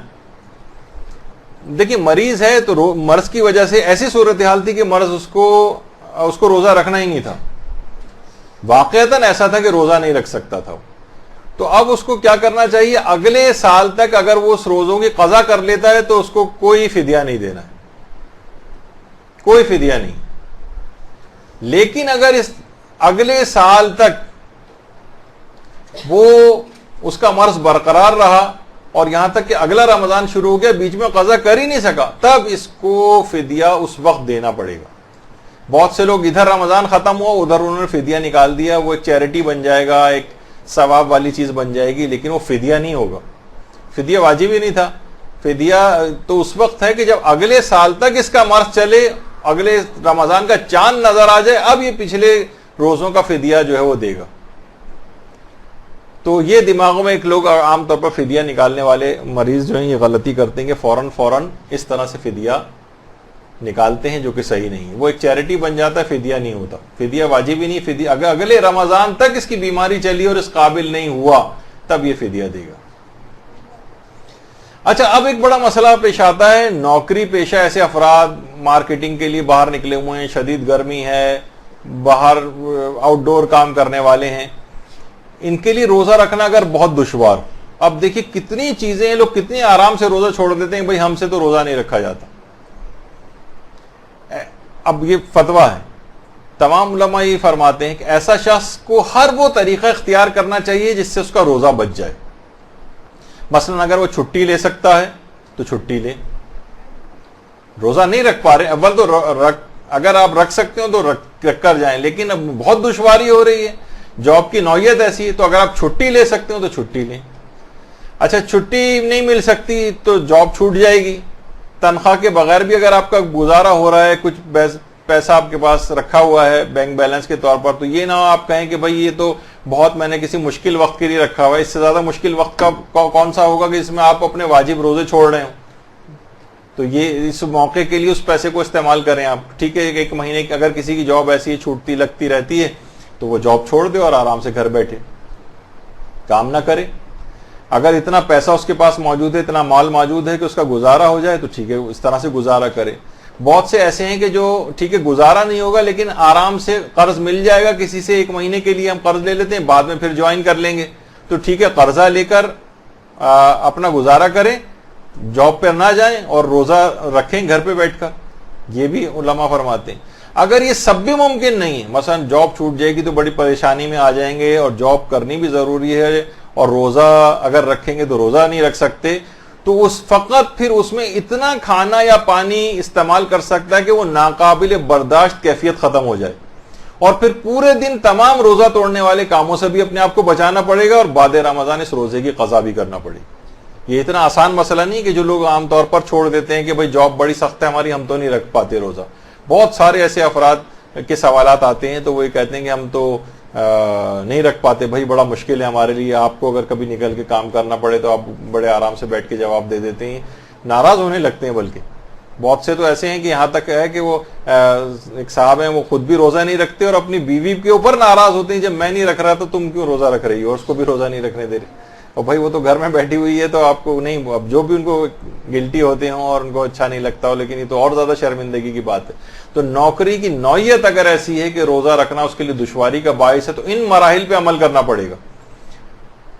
ہر ممکن طریقہ استعمال کرے کہ جس سے اس کا روزہ بچ جائے. ممکن نہیں ہو چھٹی لے سکتا ہو چھٹی لے, تنخواہ کے بغیر گزارا کر سکتا ہو کرے, اور کام کیے بغیر رہ سکتا ہو گھر پہ, پیسہ موجود ہو, گزارا ہو جائے گا, قرضہ لے کر کسی سے گزارا اپنا کر لے, اور اگر یہ سب کچھ ممکن نہ ہو اور جانا ضروری ہو اس کا, اور روزہ بھی رکھنا اس کے لیے بہت مشکل ہو, تو فقط اتنا معمولی سا 1-2 گھونٹ اگر وہ پانی کی جب وہ ناقابل برداشت کیفیت آئے, یا غذا کے 2-3 لقمے کھا لے جس سے وہ اس کو کمزوری وغیرہ نہ ہو. بہت سے ایسے افراد ہوتے ہیں جیسے پائلٹ ہیں, وہ 10-10 گھنٹے یا 12-12 گھنٹے کی اکثر ان کی فلائٹس ہوتی ہیں, اور ان کو کچھ سیفٹی ریگولیشنز میں سے ہے کہ 10 گھنٹے وغیرہ کے اندر ان کے گلوکوز کے لیول ڈاؤن ہونے لگتے ہیں, اور ظاہر ہے گلوکوز کے لیول اگر ڈاؤن ہوں گے اور تو ہو سکتا ہے کہ کچھ ان کو کمزوری ہو اور اس سے مسافروں کی جانوں کو کوئی خطرہ لاحق ہونے لگے, تو وہ اپنے ظاہر ہے کہ پھر وہ اتنی مقدار میں وہ چیز استعمال کر سکتے ہیں جس سے ان کی وہ ناقابل برداشت کیفیت ختم ہو جائے. اچھا پھر اس روزے کو جیسا ہی گزاریں گے وہ, اور کچھ کھائیں پیئیں گے نہیں اس کے علاوہ, اور بعد رمضان ان روزوں کی قضا بھی ان کو کرنا پڑے گی. تو آپ نے دیکھا کہ مسئلہ روزے کا کتنا زیادہ مشکل ہے, اتنا آسان نہیں ہے, کتنی آسانی کے ساتھ ہمارے یہاں روزے چھوڑے جاتے ہیں. اب ایک اور بڑا مسئلہ ہے, وہ ہے امتحانات اگر حالت روزہ میں آ جائیں, ایگزامس. آیت اللہ سیستانی نے باقاعدہ ایک بڑا مفصل اس کے اوپر اپنا ایک فتویٰ روزہ اور امتحانات کے سلسلے میں ایک دیا ہے. اچھا وہ بھی ہم آپ کے سامنے اس کے ترجمے کے طور پر, تو آپ دیکھیں گے اس سے اندازہ ہوگا کہ روزہ چھوڑنا کتنا مشکل کام ہے, شریعت نے کتنے اس میں سختی کی ہے. اچھا اب آپ مرحلے وار, جس طریقے سے ابھی آپ نے ایسے افراد جن کی نوعیت ملازمت کی ایسی ہے ان کے لیے کتنے مراحل ہیں, اسی طریقے سے ایگزامس اور روزہ اس کے مرحلے کیا ہیں. دیکھیے پہلی صورت یہ ہے کہ اسکول اور کالج کی پڑھائی کو مکمل کرنا بنیادی طور پر آیت اللہ سیستانی فرماتے ہیں کہ روزہ چھوڑنے کا عذر نہیں. یہ تو سارے مجتہدین بھی کہتے ہیں, لہٰذا وہ پڑھائی بھی کریں, امتحان بھی دے, ساتھ میں روزہ بھی رکھے. یہ تو پہلی صورتحال. یہ عذر نہیں ہے کہ میرے ایگزام ہے تو میں روزہ چھوڑ دوں, نہیں, پڑھائی بھی کرے, روزہ بھی رکھے. اچھا اسٹوڈنٹ جو ہے, جو طالب علم ہے, وہ روزہ اور پیپر ایک ساتھ نہیں کر سکتا. اگر ایسی صورتحال ہے تو پھر ایک صورتحال یہ بنے گی, آیت اللہ خود سیستانی فرماتے ہیں پڑھائی چھوڑ دے اگر ممکن ہے, روزہ رکھے. مثلا بہت سے افراد ایسے ہوتے ہیں کہ جو اتنی زیادہ اہم نہیں ہے اس وقت پڑھائی, مثلا ویسی بی اے کر رہے ہیں, ویسی کوئی ڈپلوما کر رہے ہیں, فارغ بیٹھے ہوئے تو فلاں کورس کر رہے ہیں, کوئی ایسا بہت بڑا زندگی کے اندر ان کے مسئلہ نہیں آئے گا, کوئی بات نہیں, پیپر اگلے سال دے دیجیے گا, سپلیمنٹری میں دے دیجیے گا, لیکن روزہ رکھیں. یہ اس صورت میں ہے جبکہ اسٹوڈنٹ کے لیے ایسا کرنا زیادہ مشکل نہ ہو, یا مشکل ہے لیکن بہت زیادہ مشکل نہیں ہے. جیسے پروفیشنل کالج کی پڑھائی ہے, ساری زندگی اس کا کیریئر ضائع ہو جائے گا, اب ایک الگ مسئلہ ہو جائے گا. اگر ایسا کوئی مسئلہ ہے کہ پڑھائی اور روزہ ساتھ ہو سکتے ہیں تو روزہ رکھنا پڑے گا. پیپر اور روزہ ساتھ نہیں ہو سکتے اگر, تو وہ پھر جو ہے اگر ممکن ہے اس کے لیے بہت زیادہ اہم نہیں ہے امتحان, تو امتحان چھوڑ دے, سپلیمنٹری میں دے, اگلے سال دے. لیکن اگر بہت مشکل ہو رہی ہے, نہیں, اس کی کیریئر ضائع ہو جائے گا اور اسی سال اس کو مکمل کرنا ضروری. اب وہ یا تو روزہ رکھے یا پیپر دے, دونوں کام ایک ساتھ نہیں کر پا رہا ہے, اور پڑھائی چھوڑ رہا ہے تو پورا سال ضائع ہو رہا ہے, وہ اور ایک اور مشکل کا شکار ہو جائے گا. اب فرماتے ہیں کہ 2 باتیں ہوں گی. پہلے چیز یہ کہ اگر وہ پیپر والے دن 22 کلومیٹر سفر کر سکتا ہے تو اپنے روزے کو قصر کر لے. 22 کلومیٹر سفر کرے, سفر کر کے 22 کلومیٹر واپس آئے گا, 22 کلومیٹر کے بعد کھا پی سکتا ہے, پھر واپس آ جائے, وہاں کھا پی کے واپس آئے. ہاں یہ ضرور ہے کہ اگر 22 کلومیٹر کے بعد اس نے کچھ کھایا نہیں اور ویسے ہی وہ اپنے وطن واپس آ گیا, تو اپنے وطن اگر واپس آ جائے اور منافی روزہ کوئی کام نہ کیا ہو تو اس روزے کو پورا کرنا واجب ہو جائے گا. تو وہاں کچھ کھا لے, پھر اس کے بعد واپس آئے, 1-1.5-2 گھنٹے لگیں گے, سفر قصر کر کے آئے, اپنا صبح نکل جائے 5 بجے قریب, 7 بجے واپس آئے گا, اس کے بعد دن بھر کھاتا پیتا رہے, آرام سے جائے اور ایگزام دے کر آ جائے. البتہ بعد رمضان اس روزے کی قضا کرنا پڑے گی, اور جان بوجھ کے بھی اپنے روزے کو قصر کیا جا سکتا ہے. یہ بھی آگے چل کر بھی انشاءاللہ ایک مسئلہ آئے گا. کفارہ اس کے اوپر کوئی نہیں ہے, یہ شریعت نے اس کو حل بتایا ہے کہ اگر ایسی کوئی استثنائی کیفیت آ رہی ہے تو وہ اپنے اس 22 کلومیٹر سفر کر کے اپنے اس روزے کو قصر کر کے واپس آ جائے. اچھا اگر وہ بہت سی خواتین ایسی مثلا وہ چاہتی ہیں, جیسے آپ ہیں, آپ میں سے کوئی اب کوئی گھر والا لے جانے کو تیار نہیں, اتنی صبح 5 بجے تمہیں کہاں ٹول پلازا جو ہے اس سے بھی آگے جو ہے وہ لے کر جائیں, اور ہم مثلا کوئی اس کے امکانات نہیں ہے سفر کرنے کے, تو کیا تب وہ چھوڑ سکتی ہے روزہ؟ نہیں، تب بھی نہیں، بلکہ وہ روزے کی نیت کرے، تمام دن روزے سے رہے، جب اس کے لیے ناقابل برداشت کیفیت آئے اور اسے یہ لگے کہ اگر اب میں نے کچھ کھایا پیا نہیں تو اب میرے لیے ممکن نہیں ہے اس کو برداشت کرنا، تو وہ صرف معمولی مقدار کھانے پینے کی اتنی مقدار استعمال کر لے جس سے وہ ناقابل برداشت کیفیت ختم ہو جائے. ایسا نہ ہو کہ گھٹا گھٹ وہ پانی پی لے کئی گلاس، یا مثلا خوب سارا پیٹ بھر کے کھانا کھا لے. نہیں، یہ نہیں کر سکتی، حرام ہو جائے گا. اتنا لے کہ جتنا بس اس کو ضرورت ہے، اور اس میں وہ اپنا پیپر وغیرہ دے دے گی یا دے دے گا. وہ آزادی کے ساتھ کھانے پینے کی اجازت نہیں، اور پھر بعد رمضان ان تمام روزوں کی قضا بھی کرنی. تو آپ نے دیکھا کہ ایگزام والا مسئلہ بھی اتنا آسان نہیں کہ لوگ کہتے کوئی بات نہیں، گھر والے بھی کہہ رہے ہیں بھائی امتحان ہے، پروفیشنل کالج کا امتحان ہے، یونیورسٹی کا امتحان ہے، سال ضائع ہو جائے گا. نہیں، زیادہ تر افراد بڑے آرام سے روزہ رکھ سکتے ہیں. وہ تو پہلے سے ہی کہا جاتا ہے نا کہ اگر کسی جنگ میں آپ یہ دماغ میں ایک خیال بھی آپ کے ہو کہ اس جنگ میں آپ کو شکست ہو سکتی ہے، تو 50% آپ کو شکست ہو چکی ہے. صرف امکان رکھنے کے. ہمیشہ یہ ہوتا ہے کہ نہیں ہمیں فاتح ہونا ہے تو پھر آپ کو فتح ملے گی، ورنہ اگر پہلے سے ہار مان کے بیٹھ گئے یا دماغ میں سوچ کے بیٹھ گئے کہ میری طبیعت کہیں خراب نہ ہو جائے، تو وہ سائیکولوجیکل ایک برڈن بھی آپ کے اوپر آ جائے گا، اور ایسا لگے گا جیسے واقعی طبیعت ایسی خراب ہو رہی ہے کہ جیسے جان نکل جائے گی. 1-2 گلاس اگر صرف پانی نہیں اگر کسی دن ملا ہے تو کون اس میں مر رہا ہے یا اس کو ایسی تکلیف ہو رہی ہے. تھوڑی سی پریشانی ضرور ہے کہ پیاس زیادہ لگ رہی ہے، بھوک زیادہ لگ رہی ہے، یہ ہو رہا ہے، لیکن یہ کمزوری بھی ہو رہی ہے، تو اس سے روزے پہ کوئی فرق نہیں پڑنا چاہیے اور جائز نہیں. باقاعدہ یہ والا تفصیلی فتویٰ آقا سیستانی کی ان کی آفیشیل ویب سائٹ کے اوپر بھی استفتاءات کے سیکشن میں موجود ہے. کوئی عربی کے اندر دیکھنا چاہے تو وہاں اس کو مل جائے گا. اچھا، اب ایک مسئلہ پیش آتا ہے بہت زیادہ حالت روزہ میں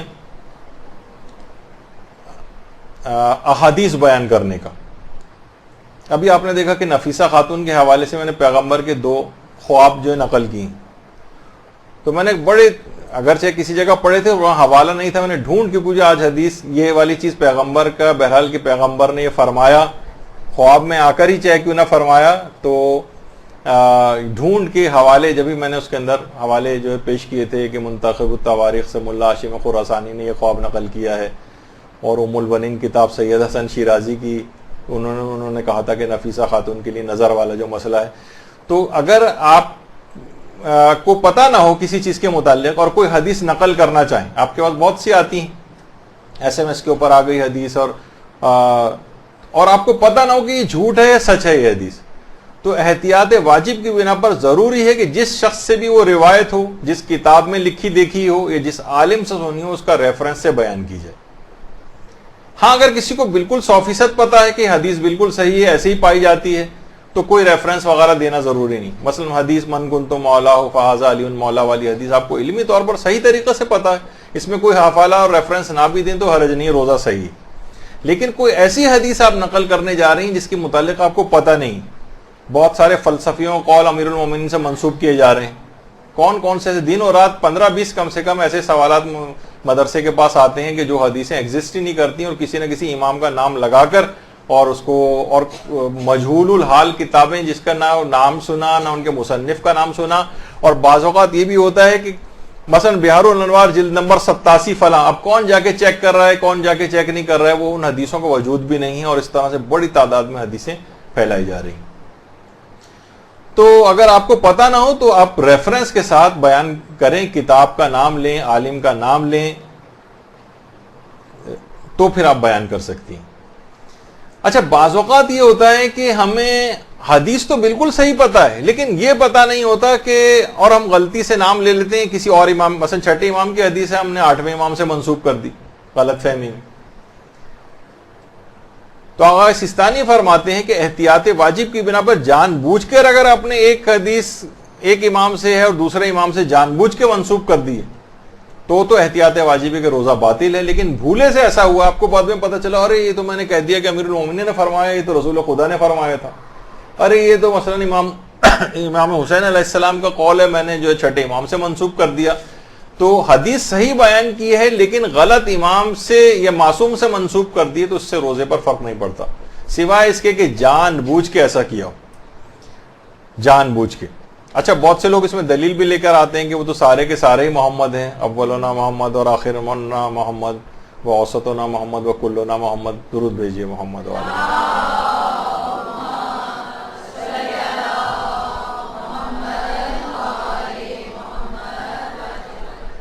تو بھولے سے ایسا ہو جائے تو روزے پر فرق نہیں پڑتا ہے، جان بوجھ کے ایسا نہیں ہونا چاہیے۔ اچھا کبھی یہ ہوتا ہے کہ حدیث صحیح بیان کی ہے، معصوم بھی صحیح بیان کیے، لیکن راوی غلط بیان کر دیا۔ زرارہ سے بیان کرنا تھا اور مثلا آپ نے محمد ابن مسلم سے روایت بیان کر دی، مفضل ابن عمر کی روایت تھی اور مثلا علی ابن یقطین کا نام لے لیا۔ یعنی کوئی بھی راوی کے نام میں اگر گڑبڑ ہو جائے جبکہ حدیث صحیح بیان کی ہے، اس سے بھی روزے پر فرق نہیں پڑتا۔ البتہ یعنی احتیاط کرنی چاہیے۔ احتیاط، ایک عالم تھے کہ انہوں نے آیت اللہ بہجت سے آ کر کہا کہ میں رمضان کے دنوں میں درس نہیں دیتا ہوں، رات میں درس دیتا ہوں۔ انہوں نے کہا کیوں، اس کی کیا وجہ ہے؟ کہنے کی وجہ اس کی یہ ہے کہ روزے کی حالت میں ہوتے ہیں، کہیں روزے کی ایسی حدیث بیان ہو جائے تو اطمینان نہیں ہوتا۔ تو آقا بہجت نے کہا کہ اچھا رات کے وقت جب آپ درس دیتے ہیں تو آپ کو اطمینان ہو جاتا ہے؟ مقصد ہے کہ ان کو ٹوکا کہ آپ کو یہ احتیاط رات میں بھی کرنی چاہیے اور دن میں بھی کرنی چاہیے کہ حدیث آپ صحیح بیان کریں۔ یہ کیا بات ہوئی کہ روزے کی حالت میں بیان نہیں کریں گے، اس میں تو یہ احتیاط کر لیں گے روزہ بچانے کے لیے، لیکن جب غروب آفتاب کے بعد اگر بیان کر رہے ہیں تو پھر حدیث کو بیان کرنے میں زیادہ احتیاط کی کوئی ضرورت نہیں، ایسا نہیں، دونوں میں ایسی احتیاط ہونی چاہیے۔ تو بہرحال یہ کہ اگر راوی غلط بیان ہو جائے تو اس سے فرق نہیں پڑتا روزے پر، البتہ حدیث کو صحیح طور پر بیان کرنا چاہیے۔ اچھا بعض اوقات یہ ہوتا ہے کہ روزے دار کسی چیز کے بارے میں اس کو یہ اعتقاد رکھتا ہے کہ وہ واقعی قول خدا ہے، قول پیغمبر ہے، یا مثلا قول امام معصوم ہے، اور وہ اس نے منسوب کر دیا ان سے وہ قول، بعد میں پتہ چلا کہ یہ نسبت صحیح نہیں تھی، یہ ان کا قول نہیں ہے۔ یعنی اس کو شروع میں یقین تھا کہ انہی کا قول ہے، لیکن بعد میں پتہ چلے نا ارے یہ تو ان کا قول ہی نہیں، تو اس سے اس کا روزہ باطل نہیں ہوگا، روزہ اس کا باطل نہیں ہوگا۔ اچھا بعض اوقات یہ ہوتا ہے کہ حالت روزہ میں کبھی ہم نے آیت کو غلط تلفظ کے ساتھ پڑھ دیا، آیت کا کوئی ایک ٹکڑا بیچ میں سے رہ گیا پڑھنے سے، بھول گئے، مس کر دیا، یا دو ٹکڑے الگ الگ آیتیں کے آپس میں ملا دی، ہمیں یاد نہیں رہا جبکہ وہ الگ الگ آیات تھیں، یا کسی حدیث کو غلطی سے بھولے سے غلط تلفظ کے ساتھ پڑھ دیا، اس سے بھی روزہ باطل نہیں ہوتا۔ البتہ ظاہر کوشش یہی کرنی چاہیے قرآن و حدیث کو صحیح تلفظ کے ساتھ پڑھا جائے۔ بہت سے لوگ اس وجہ سے تلاوت قرآن نہیں کر رہے، نہیں ایسا نہ ہو کہ حالت روزہ میں ہمیں پڑھنے میں ہمیں صحیح طرح سے آتا نہیں ہے قرآن پڑھنا، تو کہیں غلطی نہ ہو جائے تو تلاوت قرآن کر ہی نہیں رہے۔ دیکھیے ایک بات اور اس میں بتا دی جائے بیچ میں کہ ویسے تو تلاوت قرآن میں تفکر اور تدبر کرنے کا ثواب بہت زیادہ ہے، بنسبت اس کے کہ انسان بس پڑھتا چلا جا رہا ہے اور نہ تفکر و تدبر نہ کرے، وہ اپنی جگہ پر ہے۔ لیکن یہ ہے حکم زیادہ تر غیر رمضان کے لیے۔ رمضان میں کثرت تلاوت جو ہے یہ مطلوب ہے،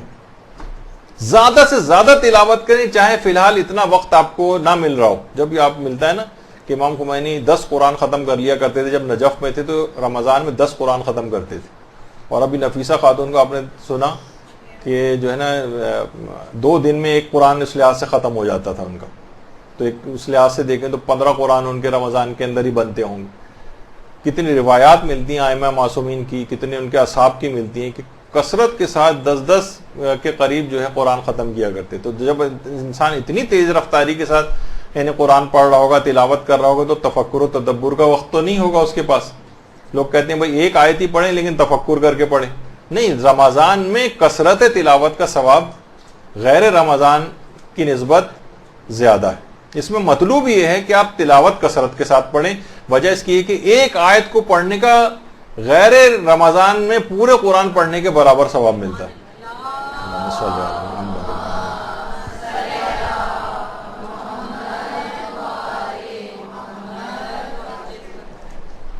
تو بہرحال لوگ اس وجہ سے تلفظ ہمارا صحیح نہیں ہے تو ہم تلاوت قرآن ہی نہیں کر رہے ہیں پورے مہینے، ایک بہت بڑی، چاہے کچھ غلطیوں کے ساتھ ہو تلفظ کی، لیکن تلاوت قرآن کوشش کریں کہ جلد سے جلد، ویسے بڑی محرومی ہے لوگ بار بار سوال آ کے پوچھتے ہیں کہ جناب ترجمہ قرآن اگر ہم پڑھ لیں تو کیا یہ وہی ثواب دلوا دے گا؟ تو یہ بات بھی یاد رکھ لیجئے کہ ترجمہ قرآن پڑھنا تلاوت قرآن میں شمار نہیں ہوتا. وہ ترجمہ قرآن ہے. ترجمہ قرآن پڑھنے کا الگ ثواب ہے, تلاوت قرآن کرنے کا الگ ثواب ہے, تفکر کرنے کا ثواب الگ ہے, قرآن پر عمل کرنے کا ثواب الگ ہے. ان سب کو جمع کر لیے جائے تو سونے پہ سہاگا ہو جاتا ہے. اور یہ ورنہ یہ الگ الگ چیزیں ہیں ساری. تو اگر کوئی شخص صرف ترجمہ قرآن پڑھ رہا ہے تو اسے صرف ترجمہ پڑھنے کا ثواب ملے گا, تلاوت قرآن کا ثواب نہیں ملے گا. اور پھر کہتے ہیں ہمیں تو پڑھنا آتا ہی نہیں. تو پڑھنا نہیں آتا تو پڑھنا سیکھیے. بہت بڑی محرومی ہوگی اگر کوئی شخص صحیح طور پر قرآن کو سیکھے بغیر اس دنیا سے چلا جائے. تو وہاں جا کر اپنی اس کو اس بڑے کہ میں کتنے بڑے مقام کو حاصل کر سکتا تھا لیکن میں نے نہیں کیا, اور قرآن کو لفظی طور پر پڑھنا بھی نہ سیکھا, تو بڑی ایک پریشان کن صورتحال سے اس کو نمٹنا ہوگا وہاں جا کر. اچھا, بعض اوقات یہ ہوتا ہے کہ حالت روزہ میں لا علمی میں یا غلط فہمی میں, بلکہ جان بوجھ کے بھی, ہمیں پتہ نہیں تھا, ہم نے ایسی اندازے سے بتا دی, غلط فقہی مسئلہ بتا دیا. تو اگرچہ اس سے روزہ تو باطل نہیں ہوتا ہے, سوائے اس کے کہ آپ کو غلط مسئلہ بھی بتائیں اور کہیں کہ یہ رسول نے فرمایا ہے, ایسا نسبت بھی دے دیں اس کو, یا امام معصوم نے کہا ہے. ارے آپ یہ ایسا کیسے کہہ رہے ہیں, امام معصوم نے کہا ہے, جبکہ ایسا نہیں کہا ہے انہوں نے. اس صورت میں روزہ باطل ہو جاتا ہے. البتہ غلط فقہی مسئلہ بتانا یہ بھی حرام ہے, یا اندازے سے تکے لگاتے ہوئے فقہی مسئلہ بتانا یہ بھی جائز نہیں. جب آپ کو نہیں پتہ ہے تو آپ واضح کہتے ہیں کہ مجھے نہیں آتا ہے, تو اس میں ہر ایک کے اندر چھلانگ لگانے کی کیا ضرورت ہے کہ غلط مسئلہ کسی کو بتایا جائے. لیکن بہرحال اگر کسی کو غلط فقہی مسئلہ بتا دیا جائے, خواہ جان بوجھ کے ہی غلط بتایا جائے, وہ الگ گناہ ضرور ملے گا کہ کیوں غلط مسئلہ بتایا, لیکن اس کے روزہ باطل نہیں ہوگا, سوائے اس کے کہ اس کے ساتھ آپ نے یہ بھی زور لگانے کے لیے بھی کہہ دیا ساتھ میں کہ رسول نے فرمایا, امام نے کہا, پھر اس صورت میں باطل ہوتا ہے. لیکن غلط فتویٰ بتانے سے روزہ باطل نہیں ہوتا. ایک بڑا مسئلہ ایک اور آتا ہے رمضان میں بے روزے دار شخص کو کھانا پینا دینے کا مسئلہ. اب کوئی شخص ہے, اب خواتین کے ساتھ بڑا مسئلہ ہے, وہ کہہ رہی ہیں کہ ہماری ساس روزے رکھ سکتی ہیں لیکن روزے نہیں رکھتی ہیں, سسر ہیں وہ روزے نہیں رکھتے ہیں, دیور اور جیٹ مسٹنڈے ٹائپ کے منڈلاتے پھر رہے ہیں گھر کے اندر, مثلا وہ روزہ نہیں رکھ رہے ہیں جبکہ روزہ رکھ سکتے ہیں, ان کے لیے کھانا پکانا پڑ رہا ہے, ان کے لیے میز سجانی پڑ رہی ہے دوپہر کے وقت اس کو. تو دیکھیے وہ گھر جہاں پر جان بوجھ کے روزہ چھوڑنے والے افراد موجود ہیں, وہاں دن میں کھانا تیار کرنا تو جائز ہے, لیکن روزہ خوروں کو کھانا پیش کرنا حرام ہے. میز کے اوپر کھانا لا کے لگا دینا کہ یہ لیجیے کھائیے, یہ جائز نہیں. کھانا وہ پکا کے رکھ سکتی, ظاہر ہے کھانا دن میں اگر افطار میں بھی ہے, افطار کا کھانا وہ بھی حالت روزہ میں ہی پکایا جاتا ہے عام طور پر, کھانا پکانا حرام نہیں. پھر وہ خود ہی آئیں ٹہلتے ہوئے اور پتیلی میں سے نکال کے اپنا کھانا لے جا کر کھا لیں, وہ آپ کا ذمہ نہیں. لیکن جان بوجھ کر روزہ چھوڑنے والوں کے لیے کھانے کو پیش کرنا, تقدیم طعام جسے کہتے ہیں, وہ جائز نہیں, وہ جائز نہیں. اچھا, اب کچھ افراد ایسے ہوتے ہیں جو عذر شرعی رکھتے ہیں. گھر میں بہت سے افراد ایسے ہیں, بوڑھے ہیں, کوئی مسافر ہے 10 دن سے کم کا, وہ ہمارے پاس دوسرے شہر سے آیا ہوا ہے, کوئی بیمار ہے جس کے اوپر سے روزہ ساقط ہے, ان کو کھانا پیش کر سکتے ہیں. لیکن رمضان المبارک اس طرح سے کھانا پیش کریں کہ توہین نہ ہو. ایسا نہ ہو کہ بالکل گھر میں ایک فضا پیدا ہوئی ہوئی ہے جس طرح کا لنچ ہو رہا ہے عام دنوں کی طرح سے. یعنی رمضان کے احترام کا خیال رکھتے ہوئے وہ لوگ, ایسے افراد کے لیے بھی بہتر ہے کہ وہ چھپ کر کھائیں, لوگوں کے سامنے نہ ہو, تاکہ رمضان کی بے احترامی نہ ہو. تو عذر شرعی رکھنے والے افراد کو تو پیش کیا جا سکتا ہے, لیکن بے عذر شرعی, مثلا اکثر گھروں میں کام کرنے والی میڈس اور یہ جو خواتین ہوتی ہیں ماسیاں وغیرہ, ان کو کہ بھائی یہ تو بیچاری دن بھر کام کرتی پھرتی ہے, روزہ نہیں رکھتی ہے, تو وہ دوپہر میں کھانا کہاں کھائے گی, تو وہ کھانا اس کو نکال کے آپ دے رہے ہیں. نہیں, یہ جائز نہیں, یہ جائز نہیں, بلکہ واضح طور پر منع. بہت سے لوگ گھر میں کام کرنے والے آئے ہوئے ہیں, مثلا رنگ کر رہے ہیں, گھر میں کلر کر رہے ہیں, کوئی مزدور کام کر رہے ہیں, وہ کہہ رہے ہیں ہم سے تو روزہ نہیں رکھا جاتا, بھائی ہم روزہ نہیں رکھتے, لائیے پانی دیجیے گا باجی ذرا, اب آپ جو ہے نا فریج سے پانی نکال کے دے رہے ہیں. نہیں, یہ جائز نہیں واضح طور پر. ہاں, اگر کسی جگہ رکھا ہوا ہے پانی باہر کہیں کولر وولر میں پہلے سے, اب وہ خود اٹھا کے اس کو پی لیں تو وہ ٹھیک ہے, لیکن پانی پیش کرنا, کھانا پیش کرنا, یہ جائز نہیں ہے ان کو. تو یہ دیکھنا پڑے گا ظاہر ہے. اچھا اسی طرح سے دن کے اوقات میں کسی غیر مسلم کو کھانا دینا یا پانی دینا، یہ بھی اگر ماہ رمضان کی حتی کہ حرمت کا سبب بنے تو یہ بھی حرام. اور بہت سے کچھ علماء ایسے ہیں جو کہ اس شرط کے بغیر بھی انہوں نے مطلقاً بھی کہا ہے کہ نہیں غیر مسلم کو نہیں دے سکتے. لیکن اگر ایسی کوئی صورتحال نہیں ہے، حتی کہ حرمت نہیں ہو رہی، ظاہر ہے وہ تو غیر مسلم ہے، روزہ نہیں رکھ سکتا، گھر کا ملازم ہے، تو اس طرح سے چھپ چھپا کے اس کے رمضان کی توہین میں اگر شمار نہ ہو تو پھر ممکن ہے. لیکن جو اور افراد ایسے ہیں جو کہ جن کو ویسے روزہ خور کہا جاتا ہے، جن کو کوئی فقہی مجبوری نہیں ہے، وہ غیر مسلم بھی نہیں ہے، مسلمان ہیں لیکن روزہ نہیں رکھ رہے ہیں، کام کر رہی ہے، آ رہی ہے ماسی، کوئی ایسی بیمار نہیں ہے، کچھ نہیں ہے، کوئی ایسا عذر شرعی اس کے پاس نہیں ہے، اس کو نہیں دیا جا سکتا. اچھا ایک مسئلہ اور آتا ہے، لیکن اس میں اب 4 بج گئے ہیں تو ابھی فی الحال یہاں تک رکھتے ہیں. البتہ یہ میرے اعتبار سے ابھی جو مسئلہ ہے تقریباً جو آج میں تیاری کر کے آیا تھا اس کے اعتبار سے ابھی 2 گھنٹے کے فقہی مسئلے اور باقی ہیں، لیکن اب ظاہر ہے کہ ممکن نہیں ہے میرے لیے کہ اب مکمل کروں. اور اگلا لیکچر ہمارا بہت ہی اہم شب قدر والا ہوگا، جو کہ جس اتوار کو ہوگی سمجھیں اسی کی رات شب 23 ہوگی آپ لوگوں کی، تو اس لحاظ سے اس کا سننا بھی زیادہ اہم ہوگا. اور آخری والا جو اتوار ہوگا وہ تو چاند رات اور اس سے اتنا قریب ہوگا کہ اس میں ہم یہ والے فقہی مسئلے بیان نہیں کر سکیں گے. تو یہاں کی حد تک ہم روکتے ہیں اس گفتگو کو. انشاءاللہ زندگی رہی تو آئندہ سال رمضان کے ان مسئلوں کو مکمل کیا جائے گا. وصلی اللہ علی محمد وآلہ الطیبین الطاہرین. برحمتك يا أرحم الراحمين وصلى الله على محمد وآله الطاهرين.